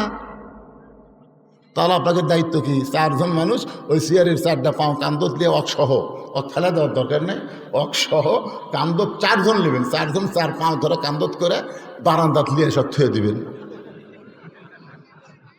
যে আমরা আর কি মারবে আসিনি, আমরা 27 গুণ সোয়া বলে বেড়াচ্ছি রে। তোর কারণে আমাকে জামাত দেখা হবে, পায়ের গোড়ালির সঙ্গে গোড়া লাগবে। পড়বার যদি চাস বারান্দাত পড়, ভিতরে লয়। কথা কন না কেন ভাইজান, কথা কন না কেন? যৌবন বয়স থেকেও ব্যক্তি যদি নামাজ পড়তো, বুড়া বয়সে আল্লাহ তাকে পেনশন দিয়ে দিত। পেনশন বুঝেন? যে লোকটা 60 বছর সরকারি চাকরি করে, বুড়া বয়সে তাকে চাকরি করা লাগে, তো বসে থেকে পেনশন খায়। তো 60 বছর পর্যন্ত 5 ওয়াক্ত নামাজ জামাতে আদায় করছে। এখন যদি জামাতে নামাজ পড়বে না পড়ে, অসুস্থ হওয়ার কারণে যেখানেই নামাজ পড়বে আল্লাহ পেনশনের সোয়াব তার আমল নামায় দিয়ে দিবে। জোরেকার কথা ঠিক না? একটু মনোযোগ দিয়ে শুনবেন। আবু যর গিফারির কাছে হযরত আলী দাঁড়ায়া হযরত 2 রাকাত সুন্নত নামাজ আদায় করছে। সুন্নত নামাজ আদায় করেছে, আলী সালাম ফেলাইছে। আবু যর গিফারি কোনার ঘুতে দিয়ে বলতে, ভাই এসার সময় কি করলে? তুমি যখন নবীর সামনে বললে আমি তখন তোমার কাছে ছিলাম, তুমি যে বললে আজ থেকে ফজরের নামাজ পড়বো না, তো নবীর কাছে এই কথা বলে তুমি আবার এখন কি করলে?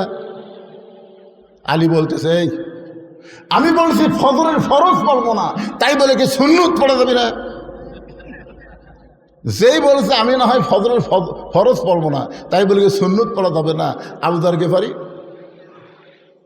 মুখে আঙ্গুল ঢুকাইছে। এই কারণেই আল্লাহ রাসূল বলেছেন, আমার পরে তোমরা যদি কারো কাছে কিছু পাবার চাও তাহলে আমাকে না পাইলে তোমরা আলীর কাছে যাও। প্রত্যেকটা সাহাবী বিশ্বাস করতেন ইসলামী ভার্সিটির প্রিন্সিপাল হচ্ছেন আল্লাহর নবী, আর ভাইস প্রিন্সিপাল হলো হযরত আলী। ধরে কান সুবহানাল্লাহ।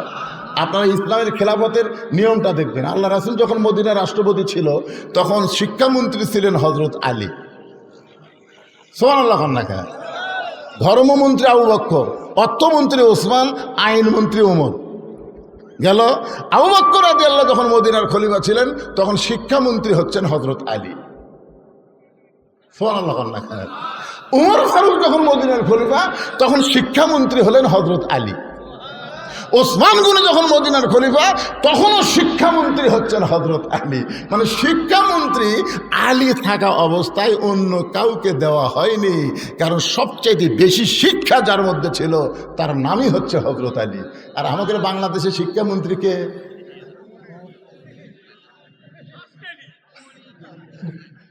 এই জন্যই তো আকডম বাগডম ঘোরাডম সাজে ঢাক ঢোলক ঝাঁঝর বাজে ব্যস্তে ব্যস্তে চললো ঢুলি ঢুলি গেল কমলা ফুলি।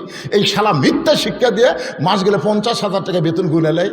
আর জালিকাল কিতাবুল আরাইভাবে হুদালিল মুত্তাকিন এই হাফেজে মাদ্রাসার শিক্ষা দিয়ে মাস গেলে কেশিয়ারের দিকে তাকা থাকে। চাচা 30 দিন ইন্নাল্লাহা মা সাবিরিন, ধৈর্যশীলদের সঙ্গে আল্লাহ থাকে। ও তো খাই খাই করো একেবারে। হায় হায় রে, মাস গেলে 10,000 টাকা হাদিয়া দেয়। কি ভাই রে, দোয়া করেন। সব দেখা হলো শেষ, আগামীতে দেখবো কোরআনের বাংলাদেশ। কোরআন দিয়ে যখন বাংলাদেশ চলবে প্রত্যেকটা প্রাইমারিকে হাফিজি মাদ্রাসা বানানো হবে। জোরে গান কথা ঠিক না? এইরকম মান তাআল্লামাল কুরআন ওয়া আল্লামা, ওই ব্যক্তি সবচাইতে দামি সম্মানী যে কোরআন শিখেছে অপরকে কোরআনের শিক্ষা দেয়। মিথ্যা শিক্ষা দিয়ে তোমরা মাস গেলে 50,000 টাকা বেতন পাও, আর আল্লাহর কোরআনের সুন্দর শিক্ষা দিয়ে তাদের বেতন নাই কেন? একজন কত ঠিক, বাদ বাকি কি ব্যাঠি? খালি মোরা দেখেন। আপনার বেটা যদি কবরের পাশে দেয় বলে আইরে আইটি নায়ে ভরা দিয়ে না লেগেল বোয়াল মাসে তাই না দেখে বদর নাচে, রাস্তাকে আল্লাহ বাবের কবরের পাশে কি করতে চায়?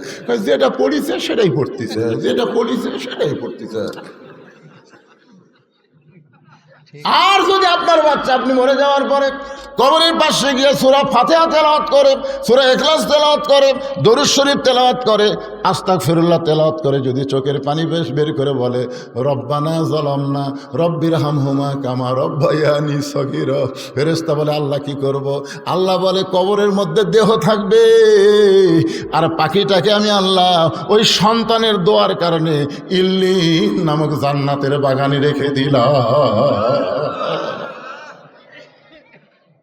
শিক্ষামন্ত্রী হযরত আলী, একটু মনোযোগ দিয়ে শুনবেন, বিরক্ত হচ্ছেন?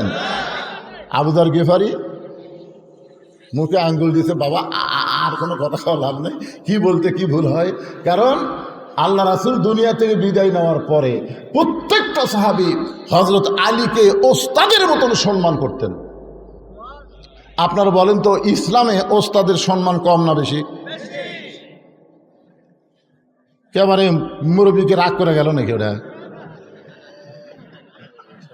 হ্যাঁ, আচ্ছা ঠিক আছে, যান, আবার আশা লাগবে কিন্তু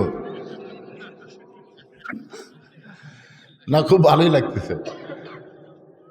একটা দৃষ্টান্ত শোনেন, নাম হলো নোমান ইবনে সাবেত, মাদ্রাসাত পড়ে। নাম কি? নোমান ইবনে সাবেত মাদ্রাসাত পড়ে, মরুভূমির দেশে মাদ্রাসা। ওস্তাদ একদিন নোমানের পায়ের দিকে তাকে দেখে জুতে নেই। ওস্তাদ কয় কি, এই রোদের ভিতরে মরুভূমির বাইরে যেন উত্তপ্ত হয়ে যায়, খালি পায়ে যাওয়া আসা করে, সেই মাদ্রাসা ছুটি হলে তুই আমার কামরায় যাস তো। মাদ্রাসা যেই ছুটি হচ্ছে, নোমান ইবনে সাবেত হুজুরের কামরায়, হুজুর চৌকির তল থেকে একটা পুরাতন জুতা বের করে বলতেছে, এই জুতা আগে আমি পাঁয়ের দিতাম বাবা, আর আমি পাঁত দেই না, এটা তোরে দিয়ে দিলাম, এটা পাঁত দিয়ে যাওয়া আসা করবো, তাও ওই উত্তপ্ত বালিকার তাপ তোর পায়ের তালুজ লাগবে না। ওস্তাদ নোমান ইবনে সাবেতকে পুরাতন কাপড়ের জুতা দেওয়াতে নোমান ইবনে সাবেত জুতা দুইটা হাতের মধ্যে নিয়ে যায় আর চিন্তা করে, যেই জুতা হুজুর পায়ে দিছে সেই জুতা যদি আমি পাঁত দেই তাহলে হুজুরের সামনে বেয়াদবি হবে। ইসলামে ওস্তাদের সম্মান আছে, আছে না নাই? বাড়িতে গিয়ে জুতা দুইটা পরিষ্কার করে ওই জুতার কাপড় খুলে নোমান ইবনে সাবেত মাথার টুপি বানাইছে। পরদিন সেই টুপি মাথার দিয়ে মাথার সাথে আল্লাহর কোরআন শরীফ বুকের মধ্যে নিয়ে ওস্তাদ খালি পায়ের দিকে তাকাই, কে রে আমার পুরাতন জুতা দেখে তুই ফেলে দিস, আমার পুরাতন জুতা দেখে তুই ঘৃণা করে পাওয়ার দেশ নি, মনে মনে জবান খুলে বলে, নোমান মাদ্রাসা ছুটি হলে তুই আমার কামরাত যাবি। যেই মাদ্রাসা ছুটি হয়েছে নোমান ইবনে সাবেত কামরায়, ঘরের মধ্যে ঢোকার সঙ্গে সঙ্গে চামড়ার চাবুক দিয়া পিটন শুরু। মারতে মারতে মারতে নোমানের চামড়া কাইটা রক্ত দিয়ে জামা ভিজে যায়। ওস্তাদ এক সময় বলে, বেটা রে, আমার হাতে যদি টাকা থাকতাম তোরে নতুন জুতা আমি কিনে দিতাম, কিন্তু পুরাতন জুতা দিছি বলে তুই জুতা ফাইলা দিয়া ঘৃণা করে জুতা পায়ে দিসনি, এই জন্যই তোকে এত মারতেছি, তুই যে কিছুই বলিস না। নোমান ইবনে সাবেত বলে, হুজুর আপনি শুধু আমার পায়ের দিকে তাকান, একটাবার কি আমার মাথার দিকে আপনি দেখবেন না? ওস্তাদ মাথার দিকে তাকায় দেখে নোমান ইবনে সাবেত ওই জুতার কাপড় দিয়ে টুপি বানাইছে। ওস্তাদ বুকের মধ্যে চাপটে ধরে বলে, বাবার একটা বার যদি আমারে বলতাম যে হুজুর জুতার কাপড় দিয়ে মাথার টুপি বানাইছি, তাহলে তোরে তো এত মারতাম না। নোমান ইবনে সাবেত বলে, হুজুর কয়েকদিন আগে আমি স্বপ্নে দেখলাম আল্লাহর কোরআন শিখতে গিয়া ওস্তাদের হাতে যত জায়গায় ছাত্র পিটন খাবে, ওই জায়গায় জাহান্নামের আগুন কোনোদিন লাগবে না। হুজুর আমাকে আরো মারেন, আমাকে আরো মারেন। আল্লাহর কোরআন পড়তে পড়তে জাহান্নামের আগুনকে আমার বড় ভয় লাগে। আল্লাহর কোরআনের ওসিলায় আল্লাহ যেন আমাকে জান্নাত দিয়ে দেয়। ওস্তাদ বুকের মধ্যে নিয়ে বলে, নোমান রে, আমি ওস্তাদ হয়ে দোয়া করলাম আল্লাহ যেন জগৎ বিখ্যাত আলেম তোরে বানায় দেয়। ওই নোমান ইবনে সাবেত হলেন ইমামের আজম আবু হানিফা। এখন বলেন, ইসলামে মাদ্রাসায় ওস্তাদের সম্মান আছে না নাই? জোরে কোন আছে না নাই? বাজান এই কারণেই সম্মান, এই কোরআনের সঙ্গে তারা সম্পর্ক করে। আমাকে ওয়াজ শুরুর সময় বলেছে, হুজুর ওয়াজের একটা সময় আপনি একটু জনগণকে বলবেন এই মাদ্রাসার জন্য তারা যেন প্রাণ খুলে দান করে। আমি আপনাদের কাছে মাত্র 100টা কোরআন শরীফ চাই মহিলা এবং ছেলে মাদ্রাসার জন্যে। 100টা কোরআন শরীফ আপনারা দান করবেন বাবা। যাদের বাপ মা কবরে গেছে, যাদের দাদা দাদি কবরে গেছে, নিজেও কবরে যাবেন। পৃথিবীর শ্রেষ্ঠ দান হলো নবীর মাদ্রাসায় একটা কোরআন, একটা কোরআন শরীফ মাত্র 500 টাকা। আপনি 500 টাকা দিবেন, আল্লাহর নবীর মাদ্রাসায় একটা কোরআন দান করার সওয়াব আল্লাহ আপনাকে দিয়া দিবে। কত টাকা কত হালে কত দিকে চলে গেছে। পৃথিবীর শ্রেষ্ঠ দান হলো একটা কোরআন। যদি আপনি বলেন হুজুর আমি 2টা কোরআন দেব, তাহলে 1000 টাকা দিবেন। বাপমার রুহের মাগফিরাতে যদি মনে করেন 4টা দিব, 2000 টাকা দিবেন। না পারলে একটা কোরআন শরীফ বাবদ মাত্র 500 টাকা। পৃথিবীর শ্রেষ্ঠ দান নবীর মাদ্রাসা একটা কোরআন বাজান। পকেটে টাকা থাকলে কৃপণতা করেন না, হতে পারে জীবনের শেষ দান হতে পারে, এই জন্য একটা কোরআন শরীফ দান করবেন।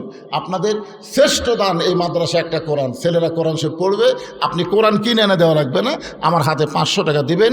500 টাকা দেওয়া মাত্রই আল্লাহ আপনার আমল নামে একটা কোরআন দানের সব দিয়ে দিবে। এতগুলো মানুষের মধ্যে কি একজনের মন গলতিছে না? হ্যাঁ, লগত বাজান, লগত দেওয়া লাগবে, লগত। হ্যাঁ আচ্ছা, যে কটা পারে তার লগত দেখ, আপনি না কালি দেন, অসুবিধা নেই। এই সাইডে একজন সিয়ালে বসা দেখবি, অত দূর ঘুরে ঘুরে টেপ একটা করছে, মানে যাত্রার প্যান্ডেল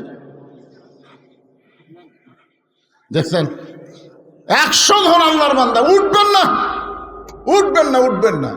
আবুদার গেফারের কাছে হয়তো আলী বসে আছে, বুঝতেছেন না? ফজর নামাজ পড়বি না, আর সুন্নত পড়তেছে, তারপরে কি হবে? এবারে আমার হাতে তো এখন একটাও এলো না, দোয়া করা লাগতেছে না। তাই তো মাশাআল্লাহ। স্টেশন মাস্টার হাবিবুর রহমান কোরআন শরীফ বাবদ সর্বোত্তম 500 টাকা দান করেছে। আল্লাহ দানকে কবুল করেন। আর একজন আল্লাহর বান্দার নাম কয়নি, হানিফ আবু হানিফার নাম ওয়াজ হচ্ছিল। আল্লাহ হানিফ নামে একজন আল্লাহর বান্দা কোরআন শরীফ বাবদ 500 টাকা দান করেছে। আল্লাহ দানকে কবুল করেন। আর একজন আল্লাহর বান্দা কোরআন শরীফ বাবদ 500 টাকা দান করেছে। উঠবেন না ভাইজান, আপনারা দেখেন, দেখাও সব রে, উঠবেন কেন? এতক্ষণ ওয়াজ করলাম, একজনও লড়াচড়া করেননি। একটু দেখেন 100টা কোরআন শরীফ দেয় কিনা। আমার মা বোনদের কাছে যাবেন, দেখবেন মা এরা খালি খুশি হয়ে দান করবে। আল্লাহ তোমার একজন বান্দা কোরআন শরীফ বাবদ 500 টাকা দান করেছে, আল্লাহ দানকে কবুল করেন। আর একজন কোরআন শরীফ বাবদ এবার 400 দিল, কেন আর 100 নাই? এই 400 টা কে দিয়ে গেল রে? আচ্ছা ঠিক আছে, আপনি 200 দেন, 300 দেন, 100 দেন, এগুলো হচ্ছে দান। 400 টাকা দান আর 500 দিলেই কোরআন।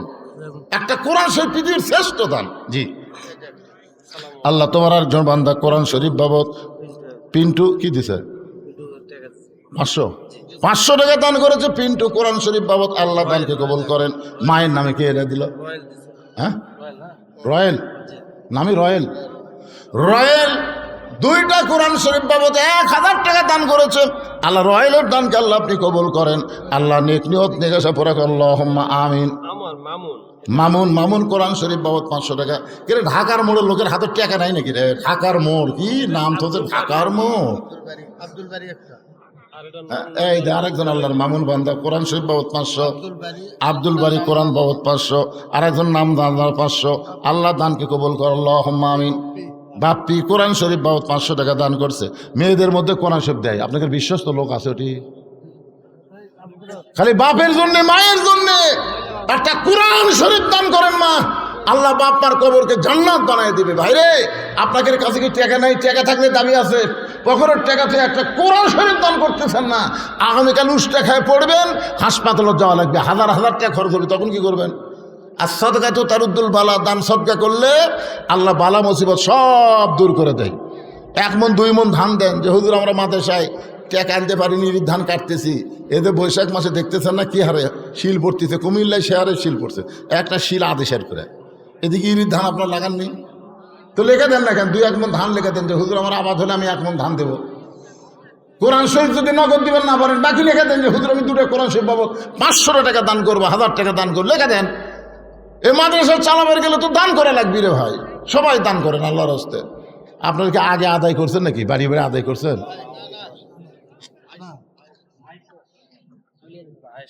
এই দেখেন মাশাআল্লাহ, মেয়েদের মধ্যে পাওয়া গেছে, তাও নাম দেখছেন আয়েশা।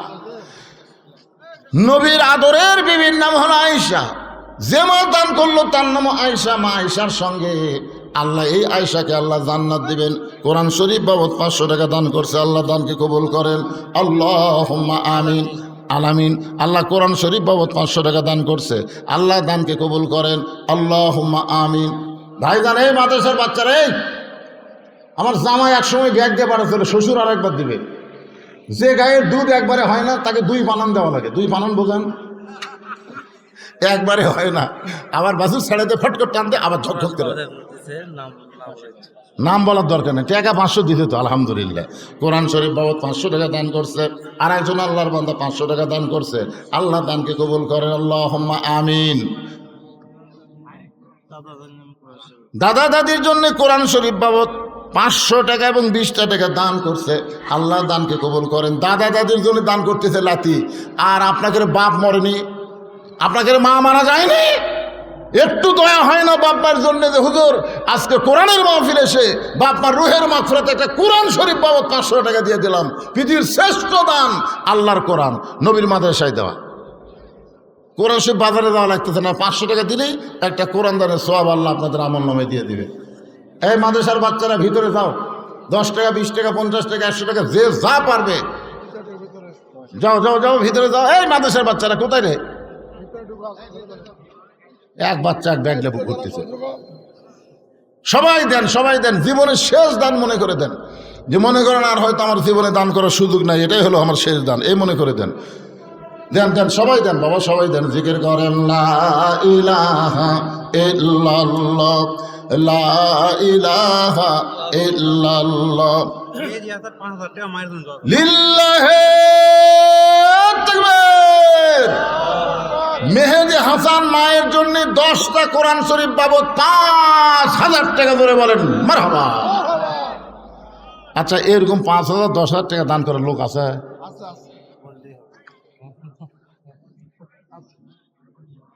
কোরআন শরীফ যাচ্ছে তাই সাথে না, মাদ্রাসার সভাপতি, সেক্রেটারি, কেশিয়ার, সদস্যরা দান করছে সব।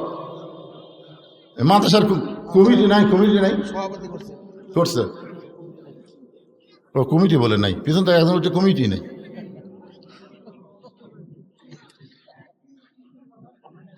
তাহলে এই টাকাটা কে নিবে ভাই? এই কমিটি যদি না থাকে আছে। আপনাদের এই মাদ্রাসার সভাপতি কে? হ্যাঁ, তাই দিবি না কিছুই?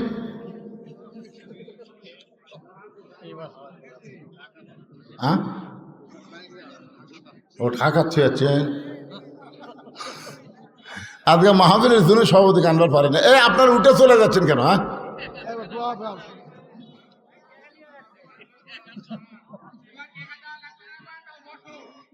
হ্যাঁ, হায় হায়, টাকা দেওয়ার কথা শুনলে শোনেন, অনেক ধান দেখতে পাবেন, অনেক ধান।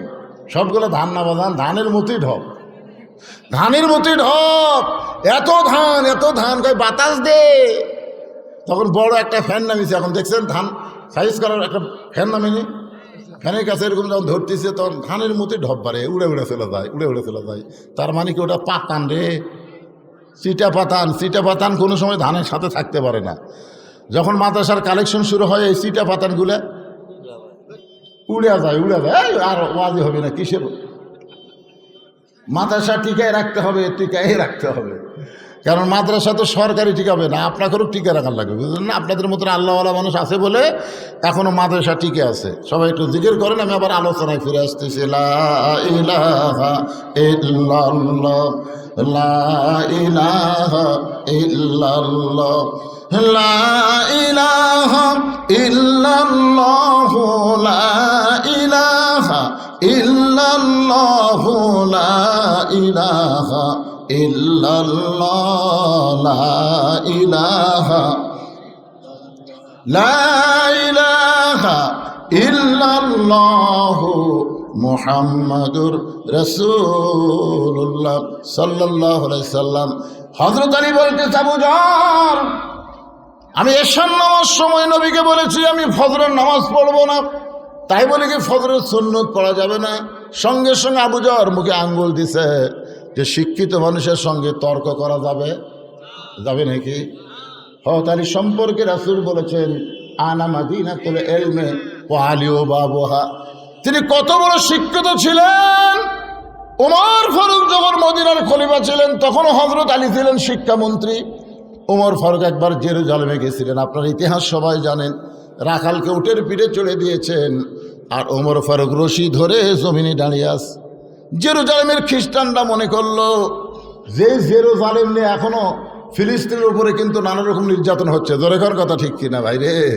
জেরুজালেমের খ্রিস্টানরা মনে করলো উটের পিঠে যিনি বসে তিনি হলেন খলিফা, আর রশি ধরে যিনি জমিনে দাঁড়িয়ে আছেন তিনি হলেন রাখাল। এই জন্য জেরুজালেমের লোকেরা আভ্যর্থনা করার জন্য একটা চকিয়া এনে উটের গায়ের সঙ্গে লাগাই দিয়া একজন হামাগুড়ি দিয়ে বললেন, আমির আল মুমিনিন, মুসলমানদের আমির, আপনার উটের পিঠ থেকে যদি নামতে কষ্ট হয় চকিয়ার উপরে পা দেয়া, তারপরে পিঠের উপরে পা দিয়ে আস্তে করে নামেন। রাখাল ছোট বাচ্চার মতন কান্না শুরু করেছে। জেরুজালেমের খ্রিস্টানরা বলে, কান্দেন কেন? বলে, কান্দার কারণ হলো তোমরা হযরত ওমরকে চিনো না, আমাকে ওমর মনে করে তোমরা সম্মান দাও, কিন্তু নিচে দড়ি ধরে যিনি দাঁড়িয়ে আছে তিনি হলেন হযরত ওমর। খ্রিস্টানরা বলে, এটা কেমনে হয়, এটা কেমনে হয়? রাখাল উটের পিঠে আর অর্ধ পৃথিবীর খলিফা জমিনে রশি ধরে দাঁড়ায়া।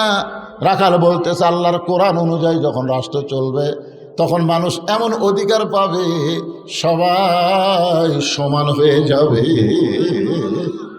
সঙ্গে সঙ্গে জেরুজালেমের খ্রিস্টানরা বলে যে ইসলাম এমন সমতা দেয়, এমন সমমান দেয়, আমরা আর খ্রিস্টান থাকবো না, আমরা সবাই মুসলমান হয়ে যাব। ওমর ফারুকের হাতে সমস্ত খ্রিস্টান যখন মুসলমান হয়ে গেল, ওই খ্রিস্টানদের মধ্যে একজন বেঁকা ছিল, বেঁকা। ওই বেঁকা খ্রিস্টান পাদ্রীর কাছে গিয়ে বলতেছে, আপনি তো দরবার গরম করতেছেন, আপনি ঘরের মধ্যে জিকির মারতেছেন, কিন্তু মদিনার ওমর এসে সব খ্রিস্টানকে মুসলমান বানায় গেছে। পাদ্রী দৌড়ে এসে ওমরকে বললেন, ওমর আমিও মুসলমান হবার চাই। ওমর ফারুক বললেন, আপনি খ্রিস্টান ধর্মযাজক, আপনি মুসলমান হলে তো আলহামদুলিল্লাহ। বলে, আমি মুসলমান হওয়ার আগে তোমাকে 4টা প্রশ্ন করব, উত্তর দিবার পারলে মুসলমান, না হলে মুসলমান হব না। ওমর ফারুক বলে, পাদ্রী কি 4টা প্রশ্ন করবা? বলে, 1 নম্বর প্রশ্ন হলো পৃথিবীর এমন কোন জায়গা সূর্যের আলো একবার পড়েছে কিয়ামত পর্যন্ত ওই জায়গায় সূর্যের আলো পড়বে না। আমার 2 নম্বর প্রশ্ন হলো পৃথিবীর এমন কোন কারাগার কয়েদি নিঃশ্বাস নেবার পারে না, এরপরেও কয়েদি জীবিত থাকে। আমার 3 নম্বর প্রশ্ন হলো এমন কোন কবর, কবরটাও জীবিত, লাশটাও জীবিত। আমার 4 নম্বর প্রশ্ন হলো পৃথিবীর এমন কোন 2 ভাই একই সঙ্গে জন্মগ্রহণ করেছে, আবার বহু বছর পরে একই সঙ্গে 2 ভাই মৃত্যুবরণ করেছে, কিন্তু এক ভাইয়ের চাইতে এক ভাই 100 বছরের বড়। এই 2টা ভাইয়ের নাম বলা লাগবে। ওমর ফারুক বলে, পাদ্রী রে, এমন প্রশ্ন আমি জীবনে শুনি নাই, তাহলে উত্তর কেমনে দিব? পাদ্রী বলতেছে, তাহলে আমি মুসলমান হতে পারলাম না। ওমর ফারুক যখন জেরুজালেম থেকে মদিনাত আসলেন, শিক্ষামন্ত্রী আলীর সঙ্গে তার দেখা হয়ে গেল। আলী বলতেছে, আমির আল মুমিনিন, জেরুজালেমের খবর কি? বলে, খবর খুবই ভালো, শত শত খ্রিস্টান মুসলমান হয়ে গেল, কিন্তু একটা পাদ্রী মুসলমান হতে পারলো না। বলে, পাদ্রী কেন মুসলমান হইল না? বলে, আমাকে 4টা প্রশ্ন করেছে, উত্তর দিবার পারলে মুসলমান হতো, কিন্তু আমি উত্তর দিবার পারি নাই। আলী বলতেছেন, কি প্রশ্ন করেছে? বলে, 1 নম্বর প্রশ্ন হলো পৃথিবীর এমন কোন জায়গা সূর্যের আলো একবার পড়েছে কিয়ামত পর্যন্ত পড়বে না, ওই জায়গার নাম কি? আলী মুস্কি মুস্কি হাসি আর বলে, আপনি কেন বলতে পারলেন না? মুসা আলাইহিস সালাম যখন সাগর পাড়ি দিচ্ছিল, এমন সময় সাগর রাস্তা হয়ে গেল, ওই সময় সূর্যের আলো সাগরের তলায় গিয়ে পড়ল। যখন ফেরাউন সাগর পাড়ি দিবার চাইল, ওই যে সাগর একত্র হয়ে গেল, কিয়ামত পর্যন্ত ওই জায়গায় সূর্যের আলো আর কোনোদিন পড়বে না। ওমর ফারুক চমকে বলে, আলী, পৃথিবীর এমন কোন কারাগার কয়েদি নিঃশ্বাস নেবার পারে না তারপরে জীবিত থাকে? আলী বলতেছে, মায়ের উদর, সন্তান নিঃশ্বাস নেবার পারে না, এরপরেও আল্লাহ সন্তানকে জীবিত রাখে। আলী রে, 3 নম্বর প্রশ্ন করেছে, কবরও জীবিত, লাশটাও জীবিত। আলী বলতেছে, কবর হলো মাছ, আর লাশটার নাম হলো ইউনুস আলাইহিস সালাম। বাংলাদেশের যিনি ক্ষমতার চেয়ারে বসে আছেন তার নাম কি? ইউনুস নবীরে খাইল মাছেতে গিলিয়া, ফেরেশতা পাঠাইলেন আল্লাহ ইসমে আজম দিয়া, দমে দমে সে হরদম পড়ে সে ইসমে আজম, মাছেরই উদর হইতে বাঁচাইলা প্রাণ। ইউনুস যখন ক্ষমতা বসলো তখন ভারত মনে করলো হাসিনা তো বাংলাদেশ আমাকে গোলাম বানাতে গেছে রে। কিন্তু এই মরদ প্রথম খুবই হুমকি ধমকি দিল না, কারণ ভারত দিল কি দিল না, পেঁয়াজ বন্ধ করে দেব, আলু বন্ধ করে দেব, চিনি বন্ধ করে দেব। ইউনুস কই দে দে, ওরা সব বন্ধ করে দিয়ে ওরা এখন কান্দিছে, ভিসা বন্ধ করে দিয়ে ভারতের ব্যবসা হচ্ছে না, কোনো কিছু হচ্ছে না। বাইরে পশ্চিমবঙ্গের লোকেরা মাঝে মধ্যে সামনে ইউনুস একেবারে মুদি বুড়ে আঙুল দেখাচ্ছে, দেখ তোর ভারত আমার দরকার না, আমি চীনত চাই। চীনত যায় ভাই যে 30টা প্রকল্প বাঁধ লিয়াচ্ছে, এত কিছু লিয়াচ্ছে, বলছে না ভারতের মুদি গলা থাকবে। আবার লালমনিরহাটে এমন একটা বিমানবন্দর তৈরি করতেছে বুঝলেন, ভারতও গ্রাস করতে, ভারতের যে 7 সিস্টার আছে ওটা সাইজ করতে বাংলাদেশের একদিনও লাগবে না। সুবহানাল্লাহ কান্না কেন? এই হাসিনার হুমকি, ফেঙ্গি কুত্তের হুমকি, ওরা লাভ আছে কেন পাগলা? ফেঙ্গি কুত্তা যখন হুমকি দেয় তখন কি করে, যে একটা বড় কুত্তা আসে 5 তলে নিয়ে দেয়, ধরে খান কথা ঠিক কিনা? হাসিনা হলো ফেঙ্গি কুত্তে, ওর হুমকির কাম হবে। কি মনে করতেছেন ইউনুস সরকার আসার পরে দেশের উন্নতি হচ্ছে না অবনতি হচ্ছে? এতক্ষণ কয়বার জেনারেটর চালু করা লাগলো না, এতক্ষণ কয়বার জেনারেটর চালু, মানে 8 ঘন্টা পরে কারেন্ট নেই, 8 ঘন্টা পরে কারেন্ট নেই, জোরে কোন কথা ঠিক কেনা? কারেন্ট যায়। রমজান মাসে গেছিল, এর আগে হাসিনার সময় ইফতার করবার কেবল বসে বিসমিল্লাহ করে মুখত দেব, কারেন্ট নেই। তারাবির যায় কেবল 4 রাকাত নামাজ হতে কারেন্ট নেই। সেহেরির সময় পানি ভরে লিয়াচ্ছে, কারেন্ট নাই। কি শোনেন, মানুষ বুড়া হলে কাজ একটু ধীর গতিতে হবে। ওনার বয়স হলো 85 বছর, ধীর গতিতে কিন্তু সবাই ধরা পড়বি, আজও ধরা পড়ছে, ধরে কোন কথা ঠিক না? আস্তে আস্তে, ইন্নাল্লাহা মাস সাবিরিন, ধৈর্যশীলদের সঙ্গে আল্লাহ আছে বাজান। তো যেই কথা বলতেছে একটু মনোযোগ দিয়ে শোনেন। আবু যর গিফারি চুপ করে আছে। কিছুক্ষণ পরে ফজরের যখন সময় হয়েছে সেটা বলার আগে যেটা বলতেছিলাম, এবার বলতেছে উমর ফারুক বলতেছে, আলী ভাই, 2 ভাই একই সঙ্গে জন্মগ্রহণ করেছে, আবার বহু বছর পরে একই সঙ্গে মারা গেছে। এই 2 ভাইয়ের নাম কি? বলতেছে এক ভাইয়ের নাম হলো আজিজ আলাইসাল্লাম, আর এক ভাইয়ের নাম উজাইর আলাইসাল্লাম। কোরআন শরীফ পড়ে দেখেন, উজাইরকে আল্লাহ 100 বছর ঘুম দিয়েছিল, ঘুম থেকে চেতন করার পরে আবার 2 ভাই একই সঙ্গে কাফেরদের দ্বারা হত্যা হয়ে গেল। এখান থেকে বিশ্বাস হলো এক ভাইয়ের চাইতে 100 বছরের বড়। ওমর ফারুক দৌড়ে আলীকে বুকের মধ্যে নিয়ে বলে, আলী রে, তুমি না থাকলে আমরা ধ্বংস হয়ে যেতাম। ধরে কোন সুবহানাল্লাহ। সেই হযরত আলী যেই মাত্র বেলাল আকামত শুরু করেছে, কদ কামাতিস সালাহ, সঙ্গে সঙ্গে হযরত আলী মারছে দৌড়। এক দৌড়ে গিয়ে প্রথম কাতারে আবু বকর আর ওমর যে খাড়া আছে, ওই কাতারের মধ্যে 2 হাত ঢুকে দিয়ে চাড়া দিয়ে ভিতরে ঢুকে আল্লাহু আকবার। নবী ফজরের সালাম ফিরাই বলতেছে, আলী এসার সময় কি করে গেলি?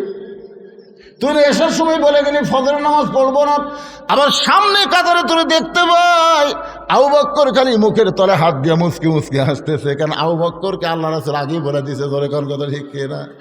আলী বলতেছে, ইয়া রাসূলুল্লাহ, বহু চেষ্টা করলাম ফজরের নামাজ পড়বো না, বহু চেষ্টা করলাম পড়বো না, কিন্তু আমি নামাজ পড়তে না চাইলে কি হবে, নামাজ আমাকে ছাড়লো না। ইয়া আইয়ুহাল্লাযীনা আমানু ইসতাঈনু বিস-সাবরি ওয়াস-সালাহ ইন্নাল্লাহা মা'আস-সাবিরিন। ধৈর্য নিয়ে আপনারা নামাজ পড়বেন, ধৈর্য। নামাজে একটু ধৈর্য দিবেন, সূরা ফাতিহা একটু সুন্দর করে বলবেন, যে সূরা মিলাবেন একটু সুন্দর করে বলবেন, আল্লাহু আকবার বলা। আবার যখন দাঁড়াবেন সামি আল্লাহু লিমান হামিদা রব্বানা লাকাল হামদ একটু সময় দিবেন। শেষদাত সুবহান রাব্বিল আলা বলে মাঝখানে বলে আল্লাহুম্মা ফিরলি ওয়ারহামনি ওয়াহদিনি ওয়ারযুকনি একটু সময় দিবেন। এভাবে ধীরে সুস্থে সুন্দর করে রুকু সিজদা বিশিষ্ট নামাজ আদায় করলে সেই নামাজই হবে ইয়্যাকা না'বুদু ওয়া ইয়্যাকা নাস্তাইন। আমরা যা চাই কিছুই চাই না, আল্লাহ তোমার হেদায়েত চাই, আর হেদায়েতের বিনিময়ে তুমি আমাকে হয়ে যাও, তুমি আমাকে হলে তুমি কি দিবা দাও। জোরে কোন সুবহানাল্লাহ। আল্লাহ আমাদের সবাইকে কবুল করুক, ফজরের নামাজ জামাতে আদায় করার তৌফিক দান করুক। সকলে ইস্তিগফার পড়ি, এখনই মোনাজাত হবে। আস্তাগফিরুল্লাহ রব্বি মিন কুল্লি জামবি ওয়া তুবু ইলাই, আস্তাগফিরুল্লাহ রব্বি মিন কুল্লি জামবি ওয়া তুবু ইলাই, লা হাওলা ওয়ালা কুওয়াতা ইল্লা বিল্লাহিল আলিয়্যিল আযীম। ভাইরা কিছু বলবেন আপনি? আল্লাহুম্মা আমিন। আল্লাহুম্মা আনতাস সালাম ওয়া মিনকাস সালাম, তাবারাকতা ইয়া যাল জালালি ওয়াল ইকরাম। আয় আল্লাহ তাআলা, তোমার রহমতের দরজায় ফকির হয়ে আমরা হাত তুলেছি। আল্লাহ মাবুদ, কত সুন্দরভাবে আজকের মাহফিল হলো, উপরে কোনো সামিয়ানা নাই, তুমিও বৃষ্টি দাওনি, আবার ঝড়ও হয়নি, সুন্দর আবহাওয়ার মধ্যে আজকের মাহফিল হয়ে গেল। আল্লাহ মাহফিলকে কবুল করো, মাহফিল ওসিলাই মাদ্রাসাকে কিয়ামত পর্যন্ত কবুল করো। আজকের আলোচনার মধ্যে যদি কোনো ত্রুটি ভুল হয় মাফ করে দাও, জাহাদিয়া মঞ্জুর করো। সোনার মদিনায় নবী পাকের রওজা মুবারকে আল্লাহ কবুল করে নিও। तमाम আম্বিয়াই কেরাম, আসহাবে কেরাম, তাবিনী কেরাম, তাবিনী কেরাম, তামাম পৃথিবীর মাটির নিচে যত মুমিন মুমিনা আছে আল্লাহ সকল আরো আফরে হাদিয়া কবুল করো। আমরা যারা হাত তুলেছি, আমাদের জনম দুঃখনী মা, আমাদের বাবা যাদের কবরে চলে গেছে, আল্লাহ মেহেরবানি করে বাপ মার কবরকে জান্নাতের টুকরা বানিয়ে দাও। আমাদের দাদা দাদি, নানা নানি, আত্মীয় স্বজন, শ্বশুর শাশুড়ি যাদের কবরে গেছে, কবরবাসীদের মাফ করে দাও। হায় আল্লাহ, এই মাদ্রাসাকে মহব্বত করে নগদে বাকিতে আজকে যারা দান করেছে, আল্লাহ সব দানগুলোকে জান্নাতের বিনিময় হিসাবে কবুল করে নাও। আজকের মাহফিলের সম্মানিত সভাপতিকে আল্লাহ তুমি কবুল করো, সহসভাপতিকে কবুল করো, প্রধান অতিথি, বিশেষ অতিথির আল্লাহ তুমি কবুল করো। মাবুদ, এই মাদ্রাসা কমিটির সভাপতি, সেক্রেটারি, কেশিয়ার সদস্য যারা, আল্লাহ সকলকেই তুমি মাফ করে দাও। আল্লাহ মহিলা মাদ্রাসা, ছেলে মাদ্রাসা, দুই মাদ্রাসাকে আল্লাহ তুমি কবুল করে নাও। অত্র এলাকার সমস্ত মানুষকে মাদ্রাসার হিতাকাঙ্ক্ষী হিসেবে কবুল করো। ফিলিস্তিনের মুসলমানকে হেফাজত করো, গাজার মুসলমানকে হেফাজত করো। পৃথিবীর মানচিত্র থেকে ইসরায়েল ইহুদিকে আল্লাহ তুমি ধ্বংস করে দাও। আল্লাহ ভারতের মুসলমানকে হেফাজত করো। ভারতের মসজিদ মাদ্রাসা ওরা ভাঙতেছে, আল্লাহ ওদেরকে তুমি ধ্বংস করে দাও। আল্লাহ আল্লাহ মেহেরবানি করে আমার বাংলাদেশের প্রতি রহম করো। আল্লাহ ঢাকা মোড় এলাকার প্রতি খাস রহমত করো। আসমানের বলা আসমানে নাও, জমিনের বলা জমিনে ডাবায় দাও। আমরা অসুস্থ হাত তুলেছি, সুস্থতার নিয়ামত দান করে দাও। আল্লাহ কে কোন নিয়তে হাত তুলেছে, আল্লাহ সকলের